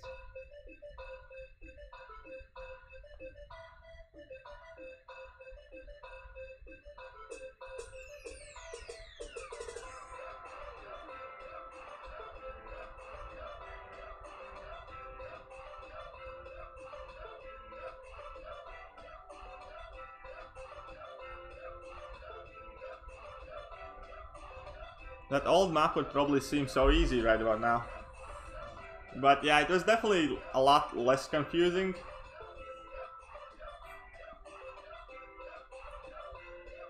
And there were still some really big BS nodes, especially considering like what we used to have to play with. We actually had more fun in the old map. I mean, the game was so different back then when the old map existed. Like, we maybe had like a couple of rank 4 or 5 stars by the end of it, and mainly everybody was attacking with like 4 stars and stuff. Like Juggernaut was a good defender. Or was start 2 and buffet. Let's try Domino with that. Hey, what's up, Super Gaming? How are you doing, mate? Very nice to see you in here. And yeah, the bottom right of that AW map was absolute BS nodes. There were like taunts with unblockable specials and God knows what. Don't even really remember, but I just know it was really hard. Most alliances didn't even take that path. They just sent people elsewhere.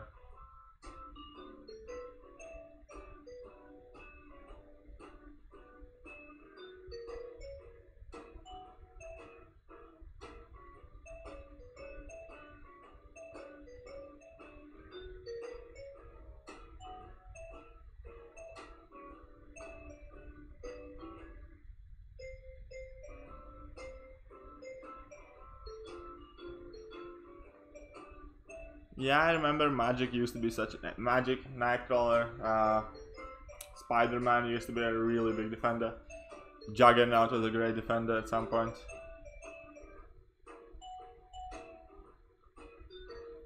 Anybody remember when Ultron, like before they fixed the healing of willpower and other abilities, and Ultron used to have that massive heal on the boss nodes? When you played it, more or less, you literally had to kind of like get him down 50%, force quit, and then go back in again and start over.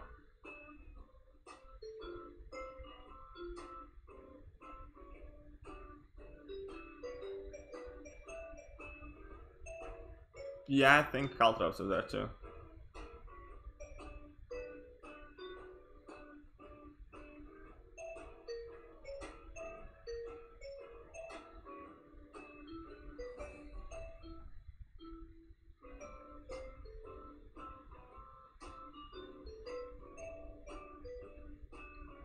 I think they should do that like as a novelty kind of thing. Put on the old map for AW for like a week in off season.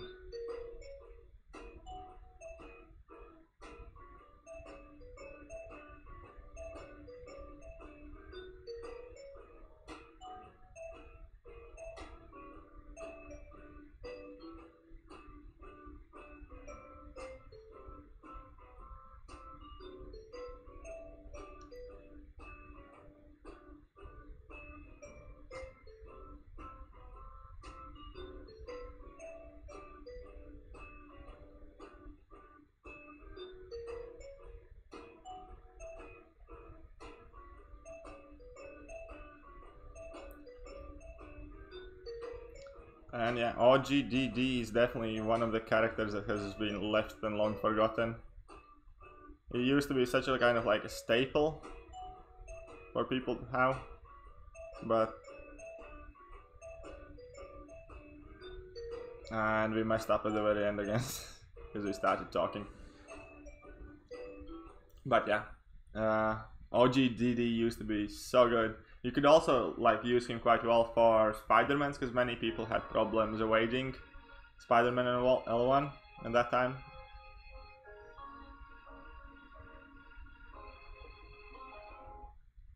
I wonder why my game is running so slow. Normally the load times are much faster.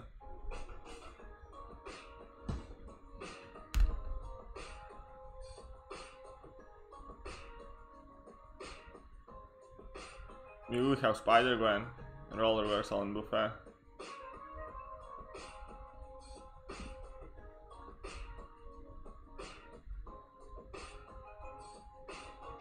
And of course we get problems connecting to the network.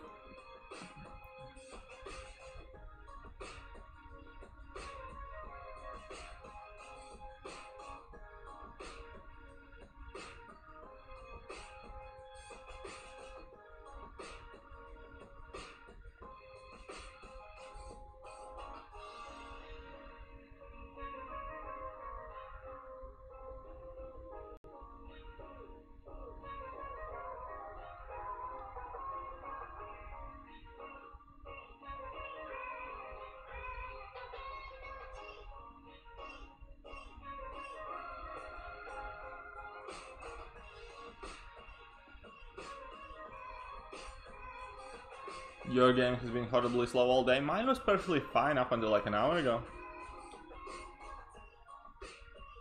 Remember putting OG Vision on Power Stat 2 node? Yeah, that was a good troll, definitely. Also now Doctor Strange is really popular there.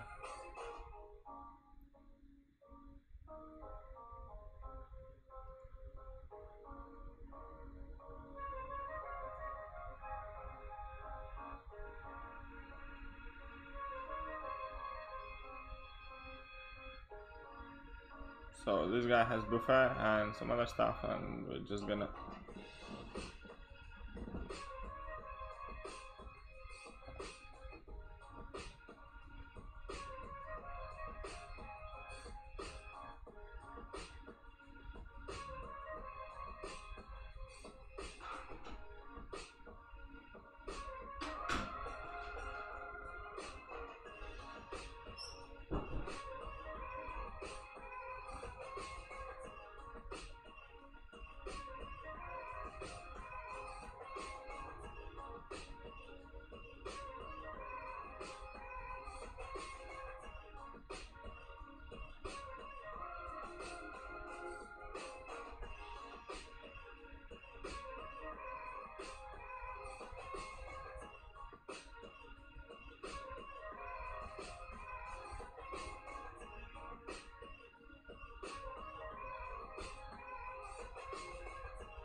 I wish I could have played Quake this good when she came out initially. I just feel that I have lost so much time with her. I mean, like, I always liked her as a champ and I still used her here and there. But, like, yeah. I wish I picked her up much earlier.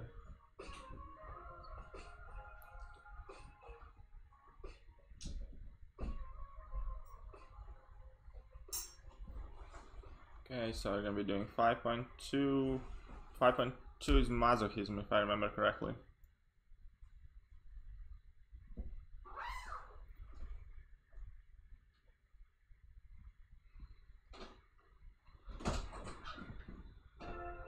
So what do we want against masochism? Can you use Archangel?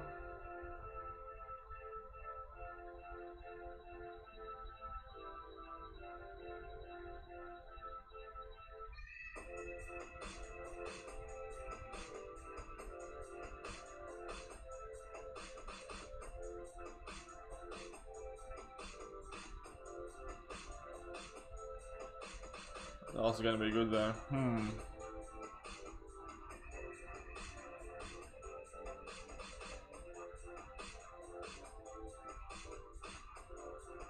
Am I gonna go do the magic path? Actually, if I remember correctly,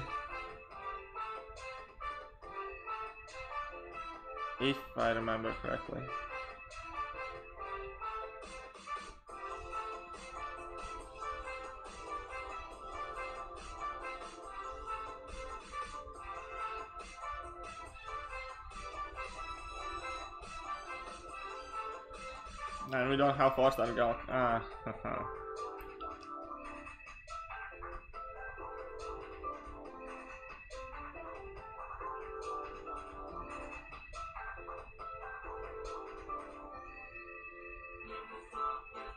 think this is what you're gonna try.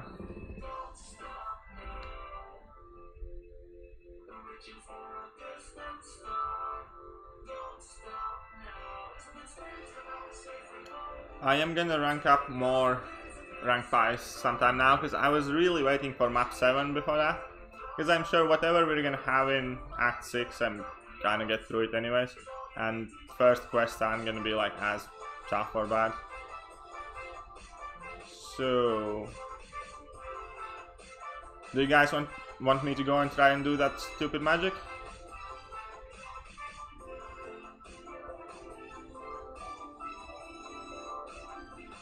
So what do you guys say? Let's go get that magic done. Yeah, why not?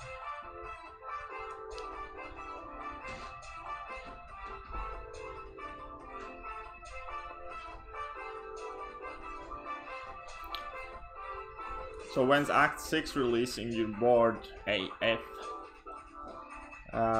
I think Act 6 is gonna come at some point in March.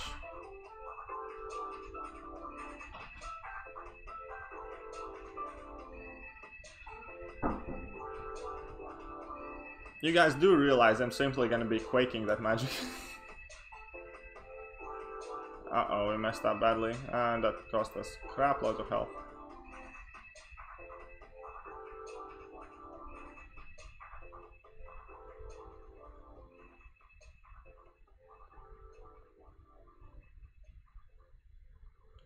Not playing well at all.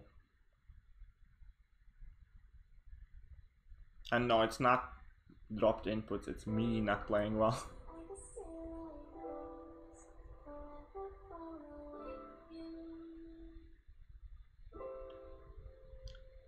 You stuck on that chapter? Alright then, let's see if we can get through it, that magic.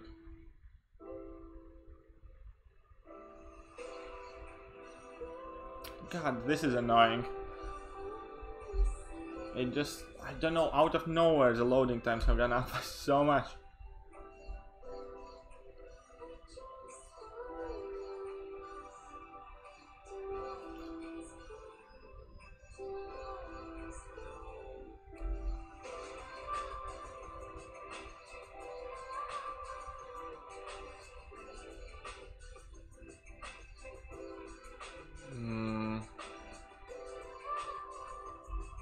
I know role reversal is a thing, but we're still gonna use Archangel.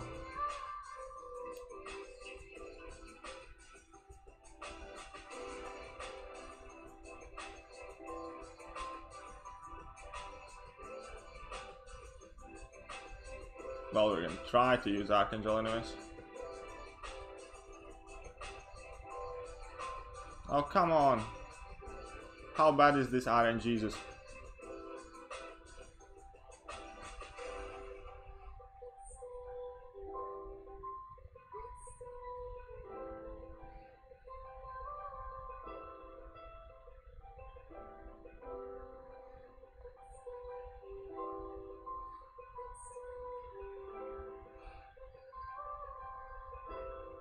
And somehow we decided to do a heavy then. Jesus, this is an awful start. Should we try and carry on? Or... yeah, we did the first two fights awful. So I'm just gonna chop this one down. That's all. Is it worth putting your 6 downs into Domino? It depends, mate. Whether you use her on Alliance War defense, and it also depends whether she is one of your top 5 prestige champs. So, if the answer to both of those questions is no, then definitely don't put any more 6s in her. However, if it is one of your rank 5s and it is still in your top 5 prestige, then yes.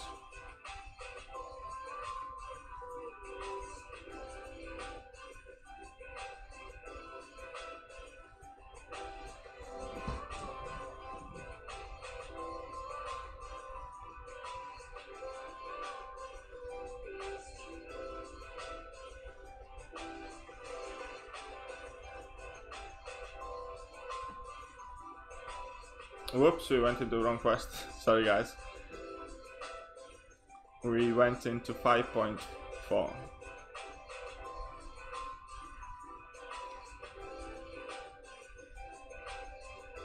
Wait, wasn't this storm like masochism and caltrops? Yes, I need something that's bleed immune. I'm glad I noticed it, remember, because you needed something definitely bleed immune here.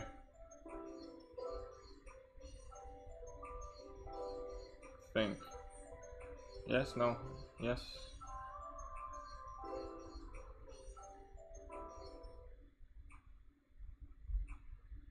I'm just gonna use vision instead of Archangel. Yeah.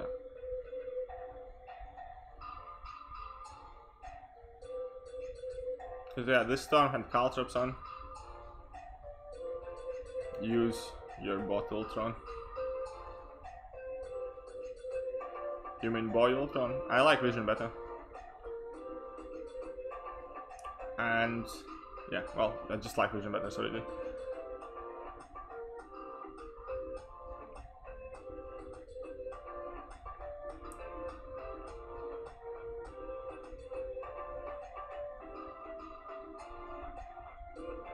What 6 stars do I have? I have quite a bunch. I have 18 6 stars.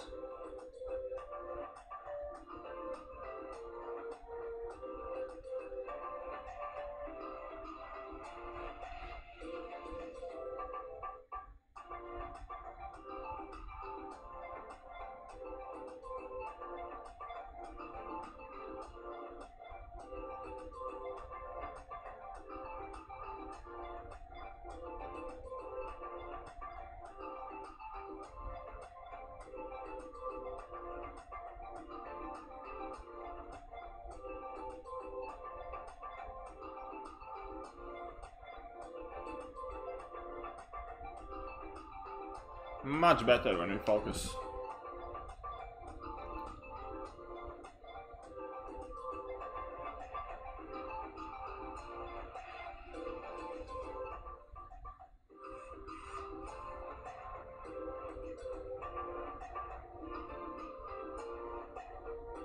Still can't believe the loading time on this iPhone. It's never been so bad. But on the bright side, we have finally gotten rid of stream lag, or well, mostly anyways, so I'm extremely happy about that.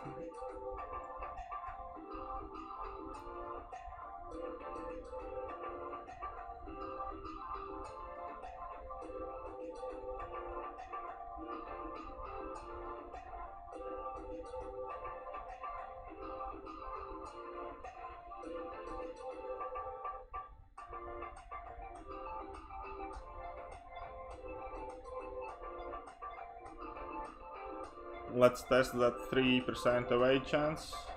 Is it really? I think that 3% is one of the most kind of like discussed subjects here. I don't think there's anyone who believes it's 3%.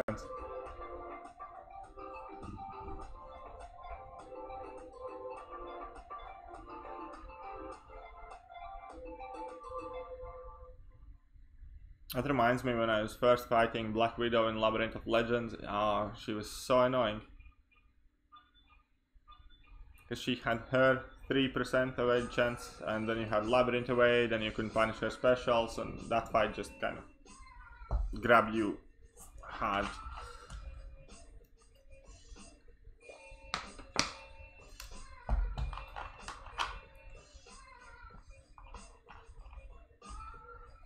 Alright guys, so role reversal and masochism and stuff, and all good.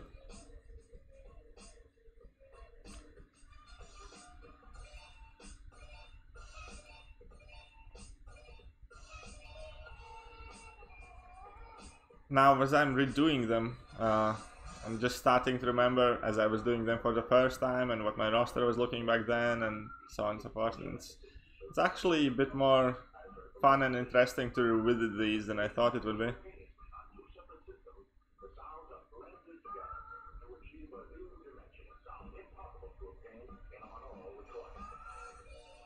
So yeah, we got our bleed in sneakily in between that masochism.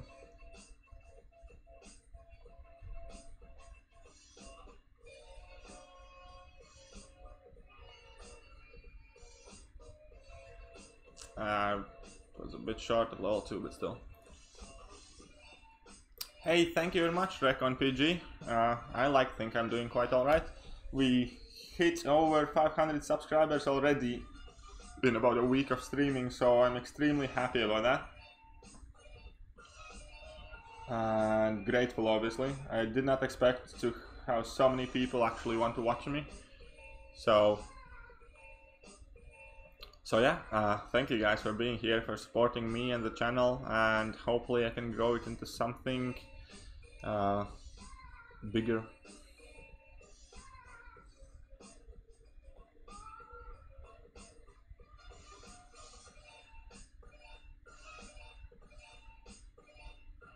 Okay, so we're gonna be losing power here. But yeah, hopefully the next thing that's gonna help my channel is gonna be when AW season starts. We're gonna be doing some war videos, and I'm gonna see how those are doing. If people like them, I'll be trying to do them for every single war. It's gonna be hopefully interesting for you guys.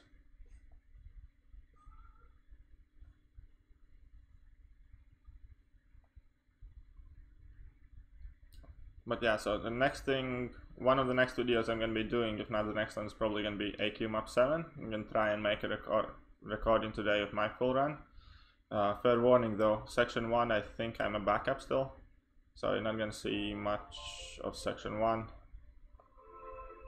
But I'll still try and record everything I do there so you guys can see and check it out. And perhaps I'm gonna make another video where I have recorded like all the nodes and stuff on the map, and just kind of like going through map 7 in general. And Meta, you can keep your panties, alright dude, don't swing that way. But thanks for the offer, I do appreciate it. You love watching high level AW gameplay, well then hopefully if you stick around you're gonna see something you like.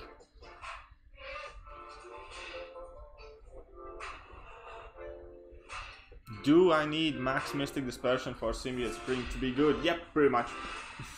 I'm not gonna beat around the bush. Yep. Get your MD up.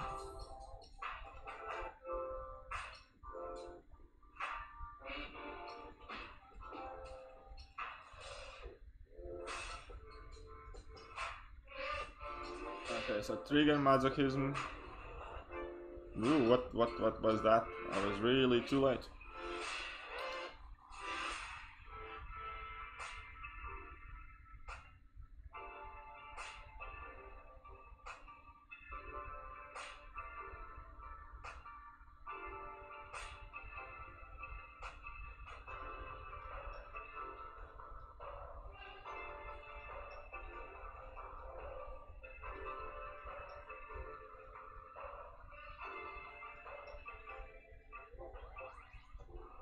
Suicides are taking down that Hulk a bit. But it's alright, Hulk did enough.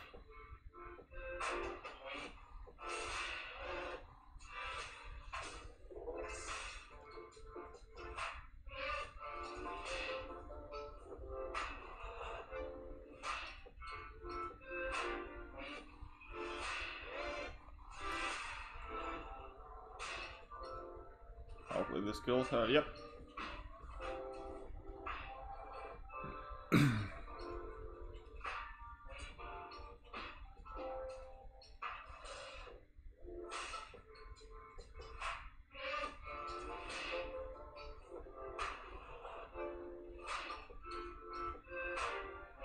Alright, so are we at the magic yet? Let's check. It's silly loading time taking so much. Yep, here we go, the magic time.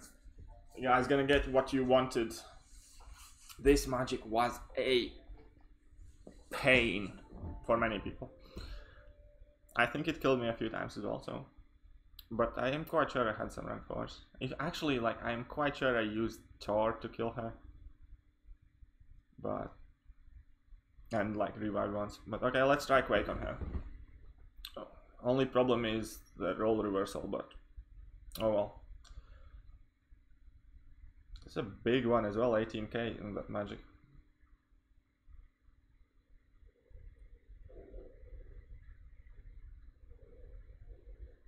Oh, we messed up. We should not have launched that heavy. That's gonna give her another heal.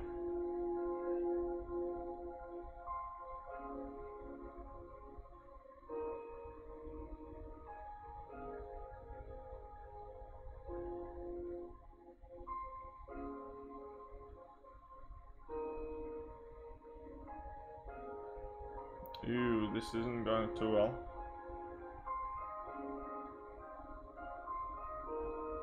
Nope, we screwed up, but it's alright, here's a backup plan.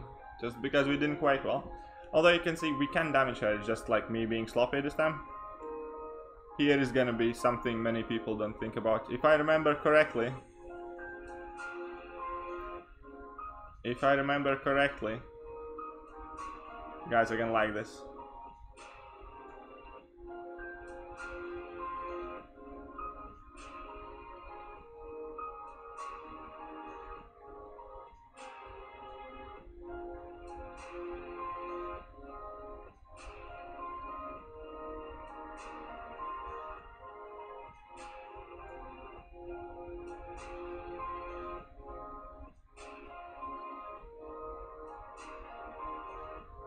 That was the easiest way to kill the magic back in the day.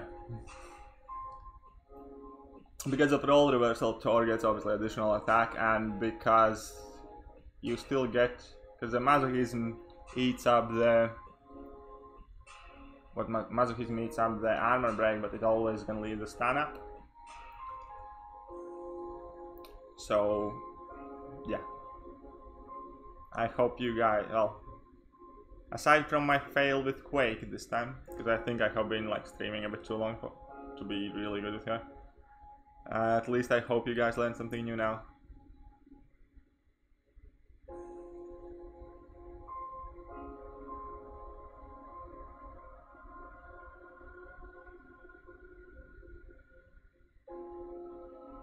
What's up, Meta? Did you not see that one coming? That I sneakily snuck in Thor, mate. Oh shit, oh, I mean, poop. We messed up here, we can die without Thor, but no biggie.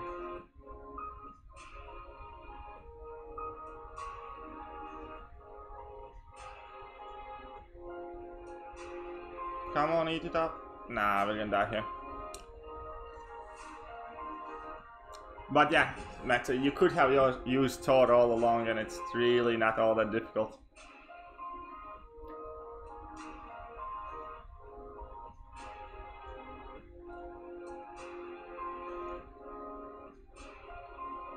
It's like, you really didn't know?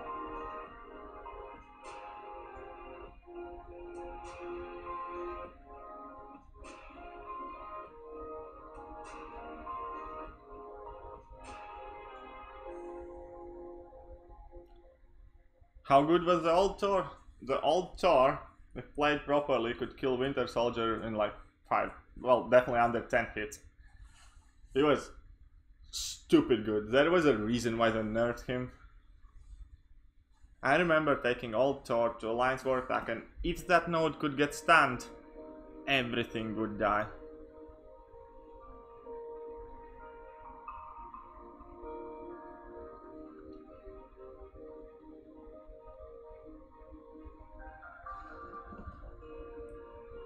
Oh, it was definitely at least at ghost level.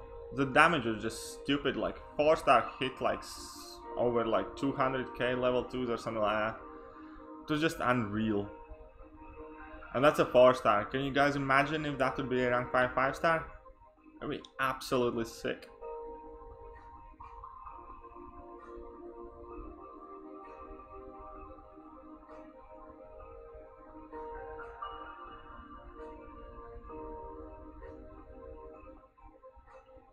Oh, what happened there? We kind of ate something to the face.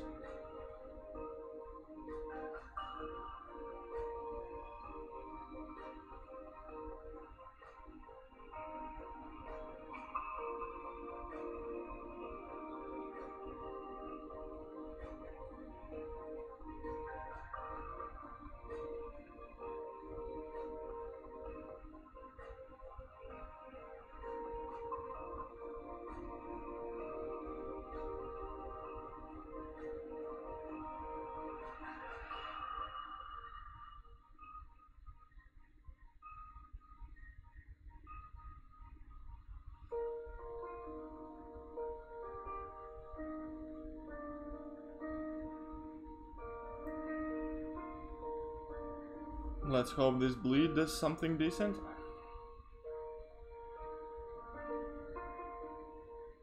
Wait, we got no bleed?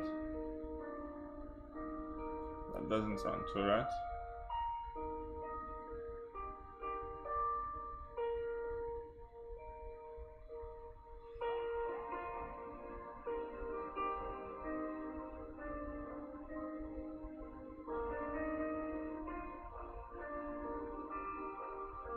Come on, something good.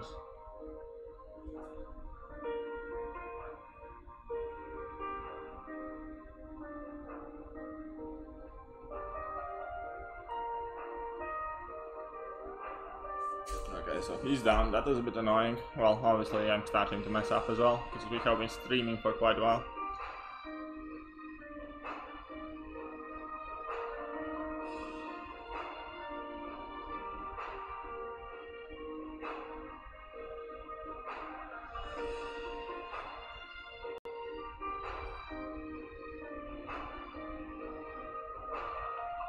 Oh.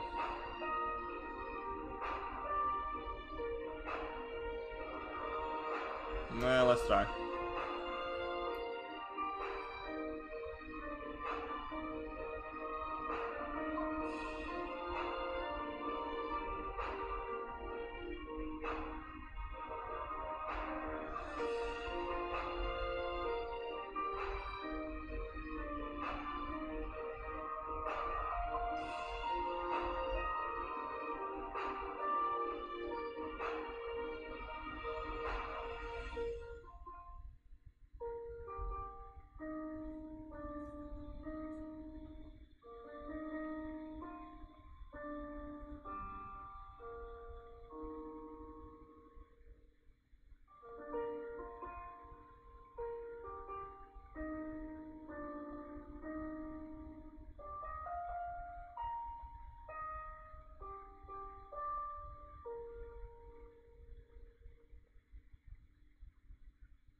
We're just trying to save a bit of our health for the storm boss, because I have completely forgotten exactly what was on there. Just barely remember that she had some sort of caltrops or something.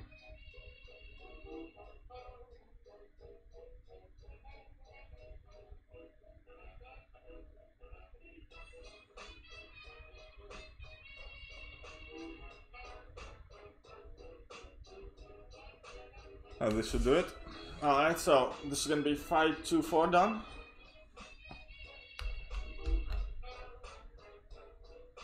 I haven't been doing too bad overall.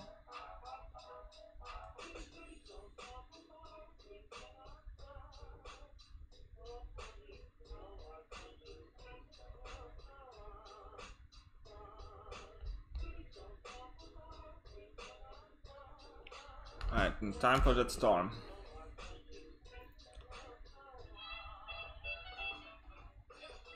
How limber and caltrops and roll reversal, which was not a good idea to take in visions.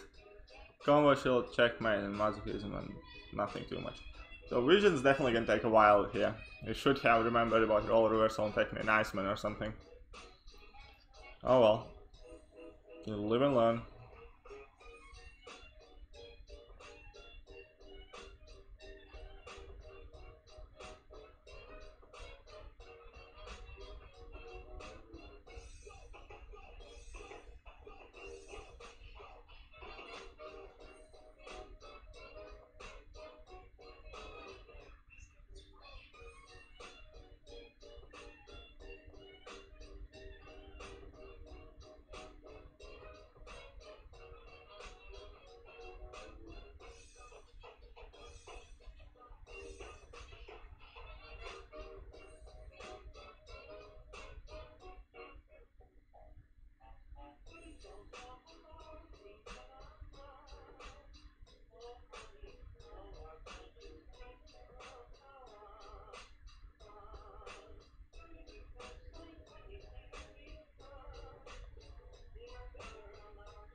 Again, here the point is I could be doing more dash back intercepts here, but we're just trying to be safe and not to die. Obviously, if we're gonna get to the point where we have no health left, we're gonna be doing dash back intercepts. But in fights like this, obviously it's more fun to do your dash backs and stuff, but you need to understand what your main goal is. And if your main goal is to kind of like get through the fight without dying, and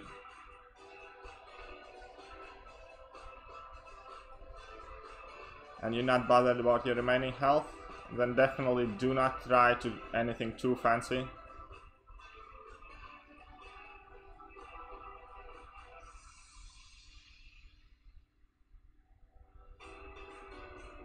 Okay, so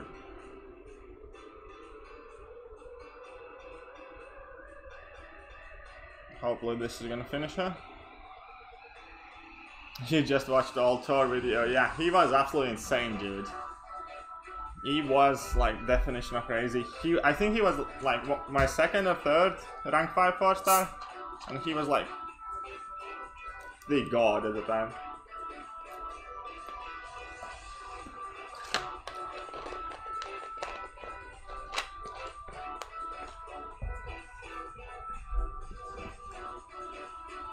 Anyways, let's quickly go and check how long is it left for AQ to end. Hopefully we didn't start it late yesterday.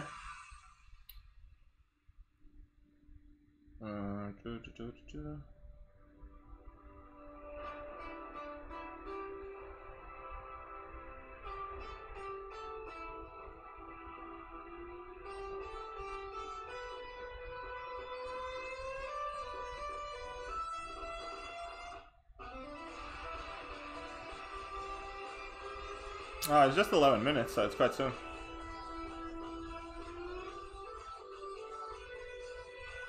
Four to 5 ranked gem.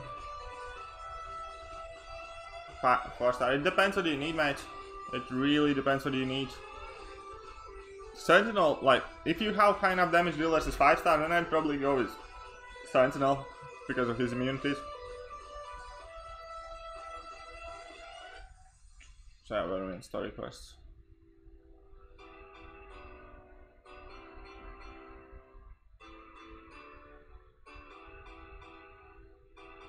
So I got the Daredevil. This one was with Bane already, right? So what are the good things against Bane? You have Quake, that's awesome.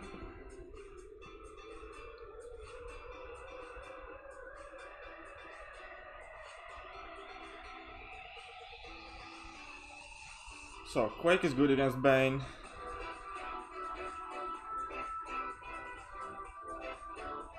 One second, guys, I'll quickly pop into the gens and think about the team I'm gonna use.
And alright, we're back now, so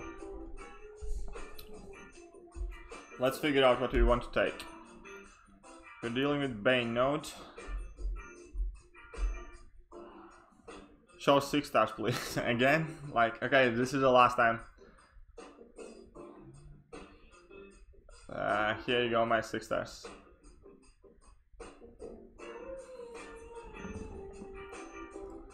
There's nothing too special in it, it's just that there's quite a few of them.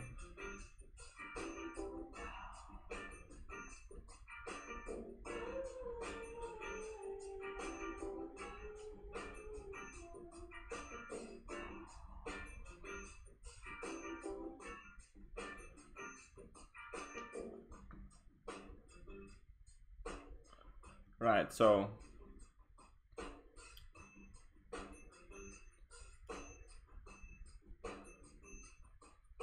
definitely want magic in our corner.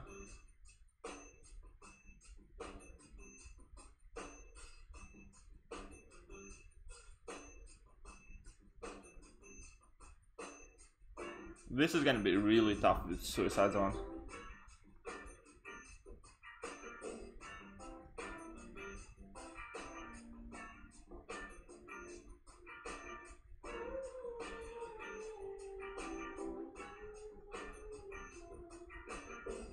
Alright, so we're still gonna take the Tor, we're gonna take that, and instead of OG Vision, we're gonna take Magic and just see how we do then.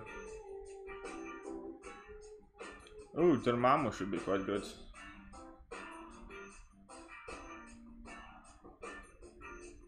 And where's that Magic?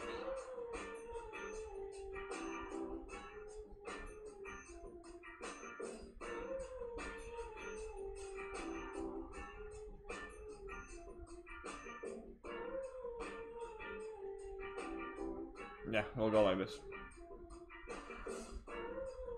Have I ever sold any champs? No, I do not sell any of my champions. I mean, like, think at the very beginning I sold a few 2-stars and 1-stars, but that was like really early days. Quickly came to realize that no, it's not worth it.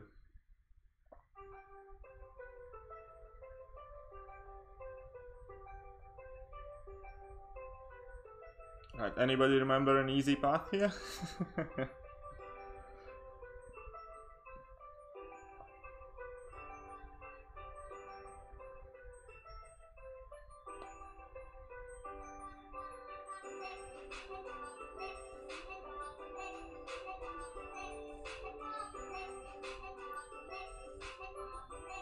What's a good path here?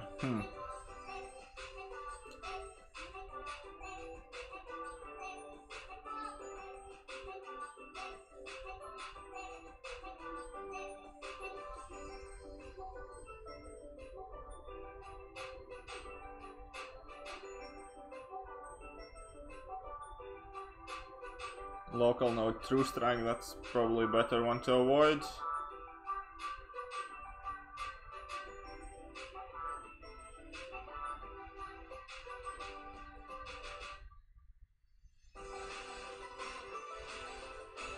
Just gonna try with the adaptive one.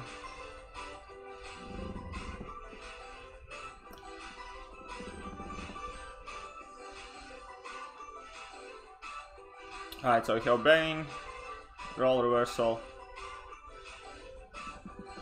So here's gonna be my favorite way to deal with Bane.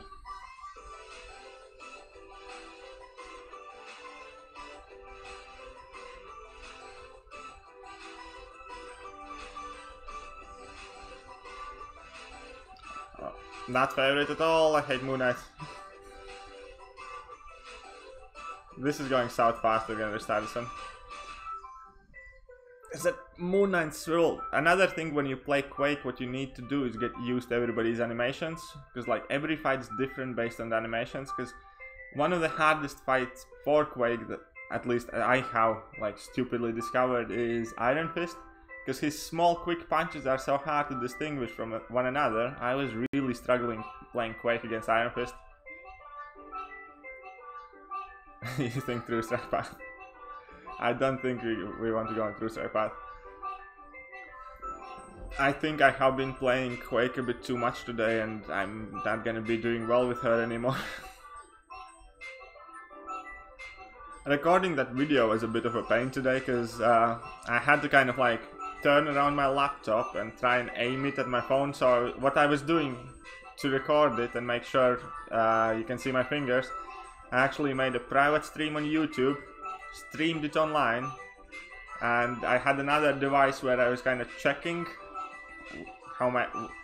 what is my hand position in the screen, and then I was also recording that bit, and that's how I made the video. It took me a bit of thinking.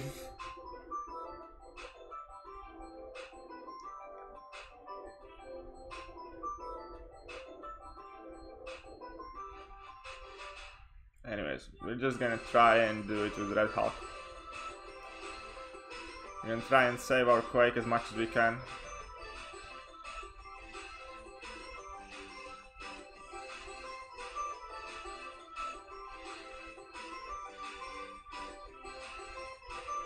So first transfer is fine. Bait out the special. Again, so don't finish a full combo, so we have enough time to parry him again. Yeah, that wasn't too bad.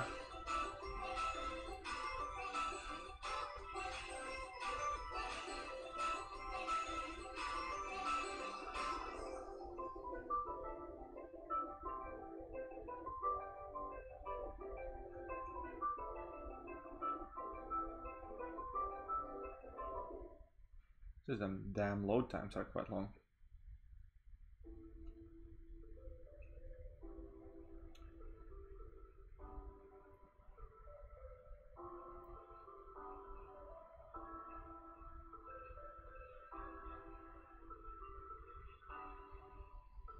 Alright, so we're going for a Rhino path.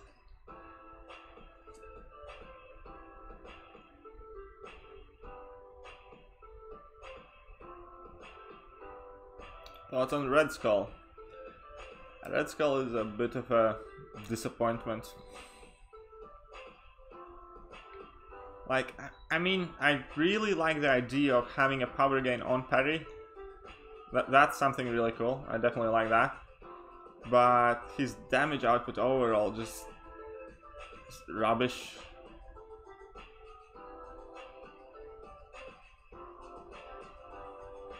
That wasn't too good of a transfer, but it's alright. Let's power lock this guy.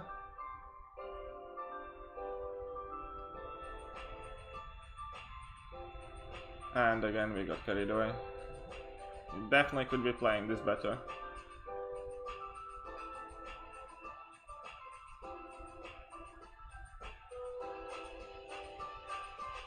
And again.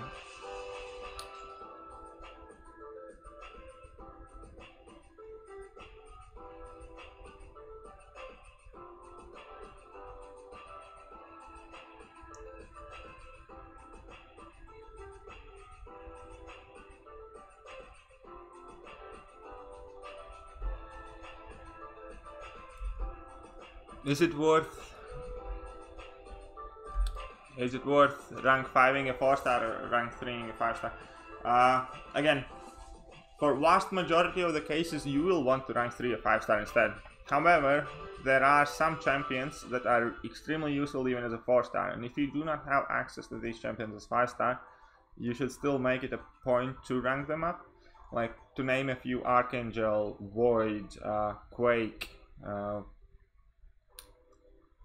There are others, but they are the 3 that kind of fall on top of my head, that they are extremely useful for endgame content even as 4-stars. But as a general rule, obviously you should be focusing on your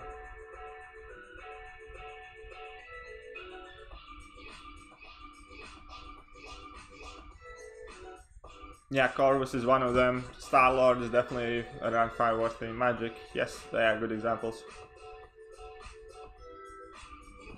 Okay, let's get back to Quake. Hopefully we do not mess it up this time.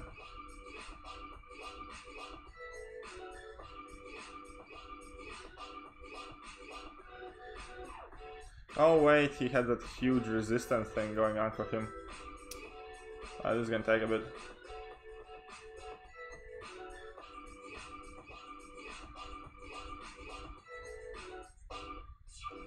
Luckily his animations are manageable.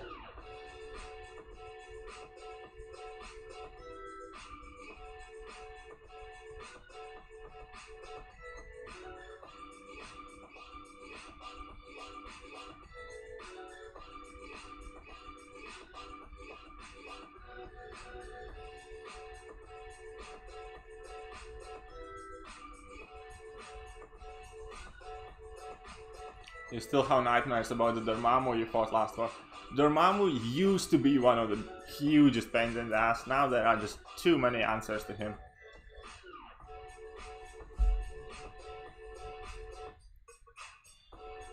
Dormammu was a champion that struck fear in many summoners' hearts. He was such an asshole when he came out.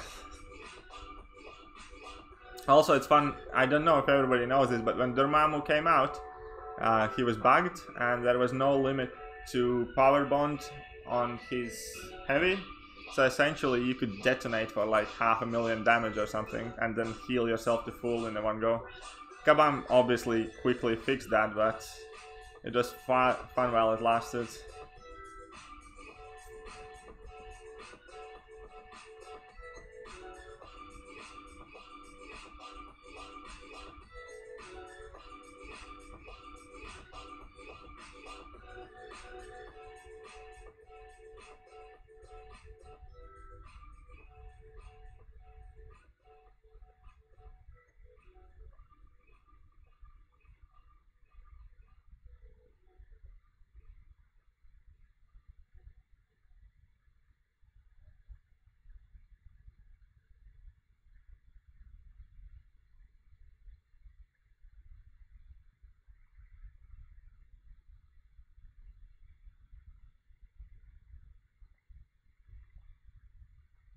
Uh-oh, okay. Fucked up.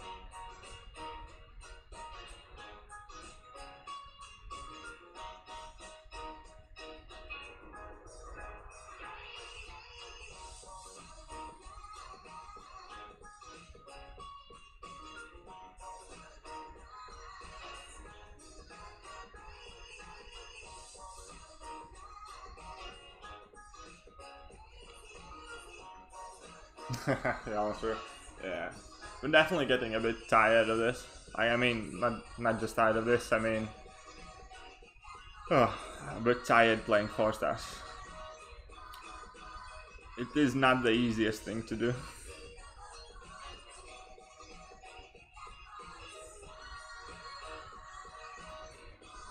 But yeah, that's also kind of the point, is because it's extremely important to be consistent, and that's also like one of the reasons why I do these videos and streams.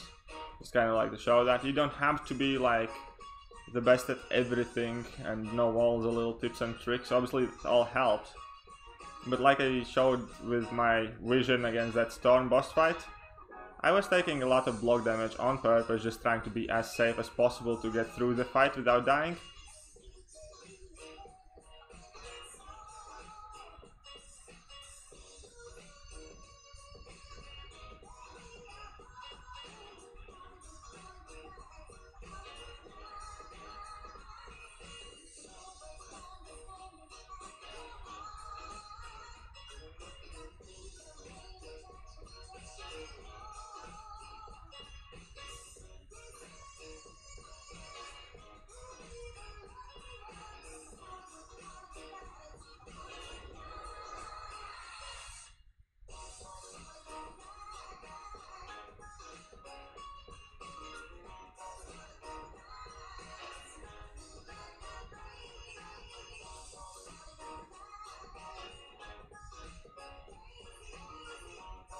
Your dog is watching me as well. Well, I hope he likes what he sees.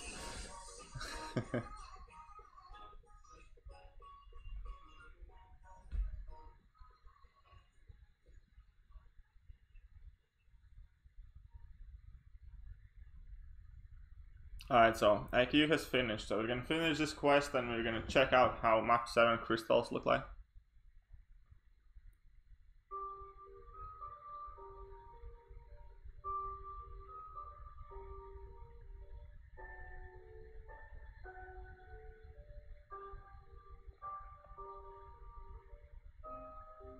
And I think then we're gonna leave Collector for the next stream, because it's already nearly 3 hours of me streaming. And I have something to do, so we're gonna finish this quest, leave it there, and start the next stream off at 5.26, so the Collector.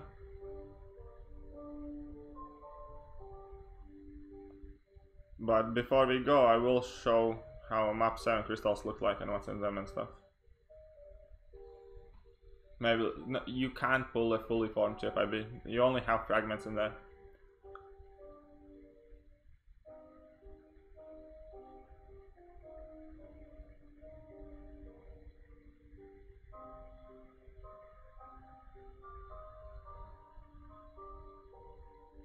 Because I didn't include fully formed TFIB in the crystal.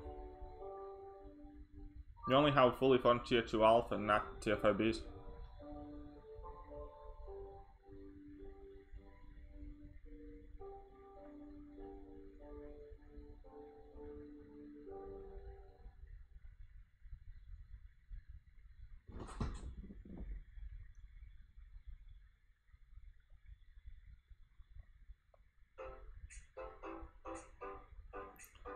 Anyway, this is gonna be one of those tricky fights. Didn't want to take in magic because of the role reversal, but hopefully you can manage this fight with Domino. So far so good. With Bane also, the main thing is do not mess up while they're in high health. If you mess up while they're in lower health, it's not such a big deal. Like now, didn't get the transfer as we needed, but uh-oh. Did not notice that stun on there. Ha! Got a bit lucky there. Oh, there goes your scene. Dream of seeing someone pull fully formed run. Yep, not possible. Also, the chance to get tier 2 alpha fully formed is so small. I have been playing only map 6, and we have been like getting a lot of those map 6 crystals from our ranked rewards and stuff. And I have ever only pulled one tier 2B that's fully formed.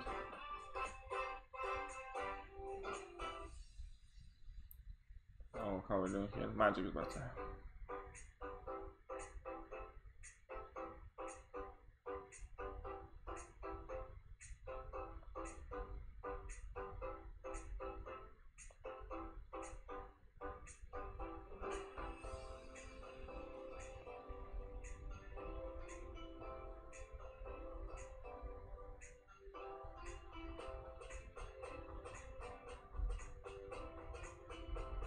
Am I more cat or a dog person? Honestly, like, I like both. Like, when I was growing up at our home, we always had a cat and a dog. And the dog was always fun and awesome to kind of like go out with and just kind of like play about. I used to wrestle with my dog all the time. But then again, like, having cat around is quite alright. I guess I'm leaning a bit towards dogs, but I really do not mind and like cats at all, as well.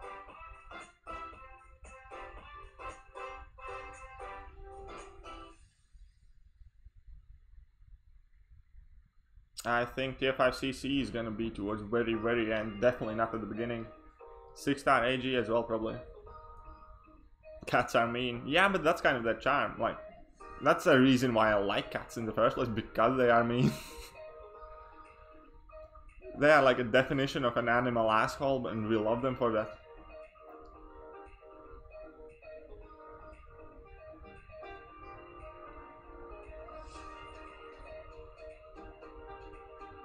Oh, we mistimed this one a bit. Jesus, that's not good. Come on, get it back, get it back, get it back, get it back.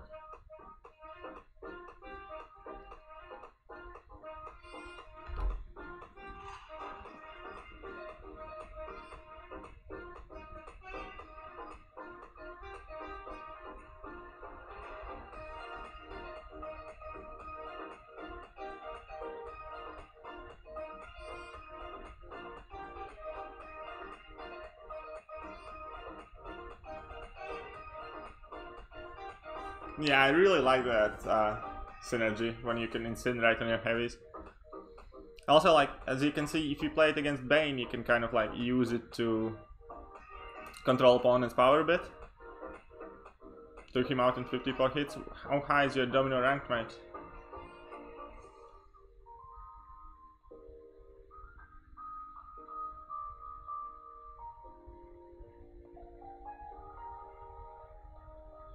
Is it just me, or there was some weird glitch just right now?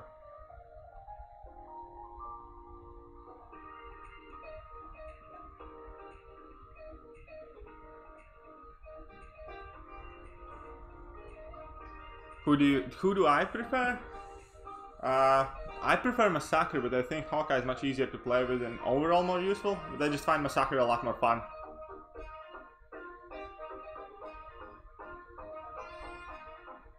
You rank 5 your cycle as blue team.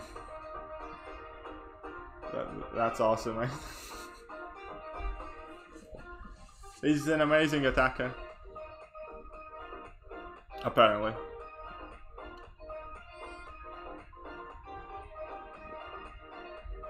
Alright, Meta, thank you for having, thanks for joining in. I'm gonna be opening, I'm gonna be doing my map 7 crystal opening in a second. So yeah, just mute it, check it in background, and that's gonna be pretty much end of the stream when I open the crystal, so that's gonna be in a few minutes.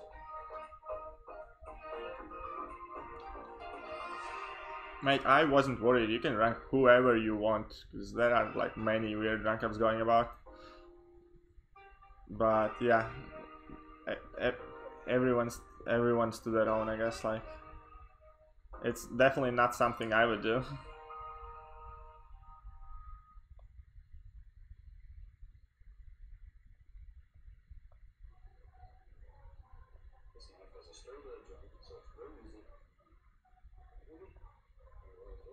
Do I play any other games? No, not really. I have always been like one game kind of guy. If I play a game, I play it as well, as often as possible, and especially with this game, I kind of like telling people, like, if you have time to play other games aside from this one, you're not playing this one right. Well, that kind of makes sense, because this game just, like, there's so much to do, and it kind of like requires so much of your time and attention, that's pretty much all I can do and all I can handle. And I have quite a lot of things to do kind of outside the game as well. I have quite a busy daily schedule, so I really don't have time for any of that. He plays Candy Crush. Definitely not do that.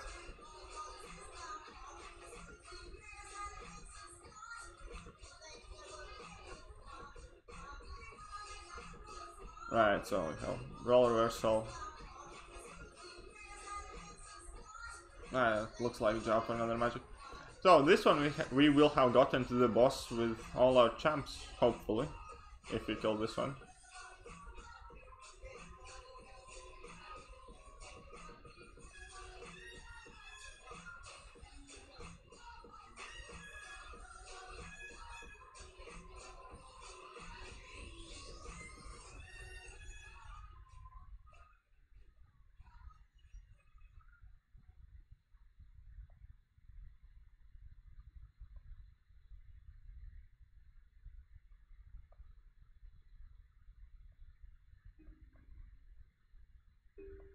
I think this is gonna be one where suicide's absolutely gonna kill me. Because if I remember correctly, there's gonna be some heal reversal there. And I forgot about it.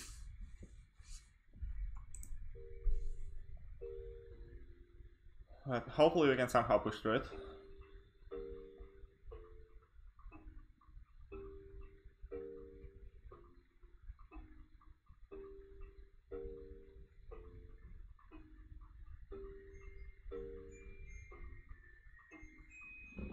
It's only 18k, we should be able to kind of do something about it. There's mirror image, buff duration, wrong. And yeah, there's Spectre and Arc Overload. That's gonna be our pain in the ass, but hopefully we can just kind of push through it.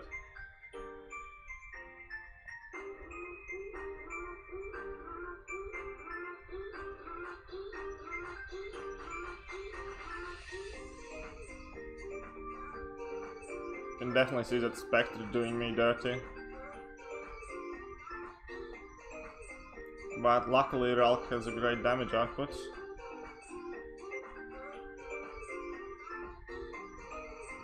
Nah, that wasn't too bad overall. So is this new AW matchmaking system terrible or just plain awful? It is what it is, you know. There's like not really much point about complaining about it. I definitely am not a fan of it, and it's not because of the fact that you can't really like avoid anyone or anything like that. It's much more about the fact that the wars just start too early, like, and I'm gonna be forced to do my war fights in work, and I hate that. Like, before that, I always had enough time to get home, kind of like have a shower, have something to eat, sit down and finish my path. But now I'm gonna be forced to kind of like struggle about. So anyways, we have finished from 5.11 up until 5.25. We're not gonna do 5.26 now because we have been streaming for 3 hours already. We are, however, gonna go and claim our Alliance Quest rewards. So we got 3 map 7 crystals, and Conqueror rewards gives us 300 TFIB fragments. So you get a few TFIB fragments daily, and 900 tier 2 alpha shards, also something, I guess.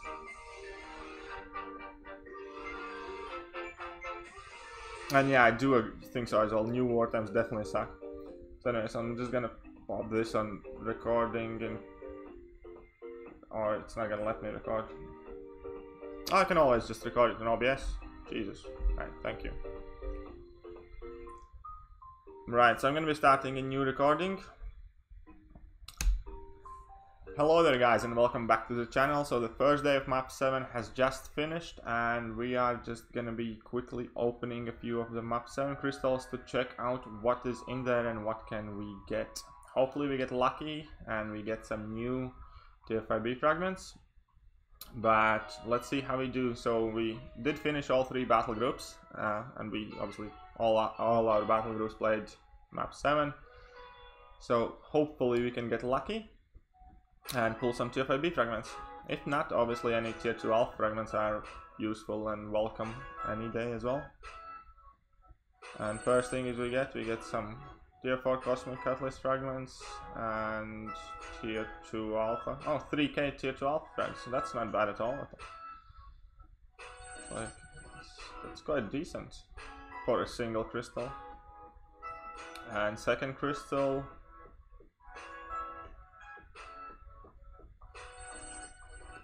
tier 4 basic fragments. Ah, I nearly got happy. And 400 tier, yeah, so second crystal was a bit of a dud compared.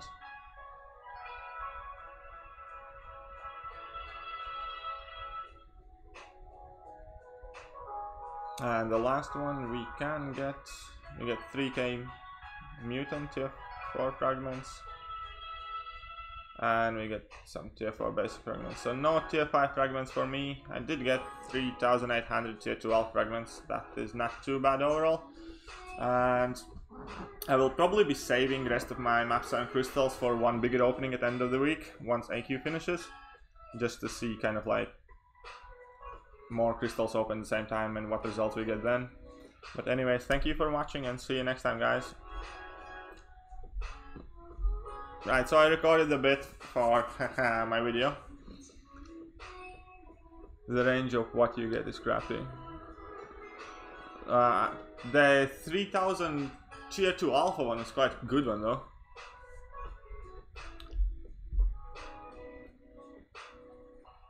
$1k tier 4 shots. I mean, like, I'm not too fast overall. Like, if you guys have seen my stash, I don't know, did I show my stash or not?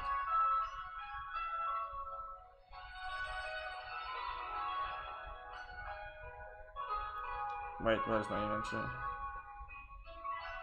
The game is so laggy now as well.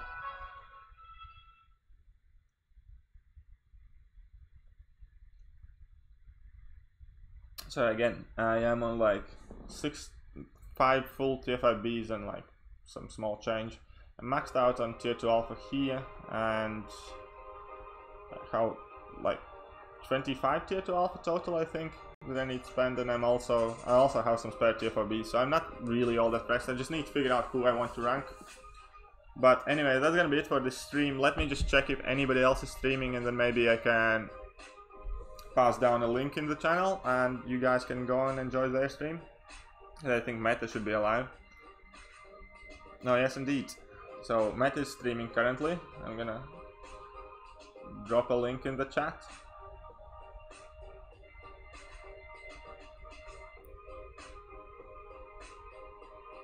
1 second.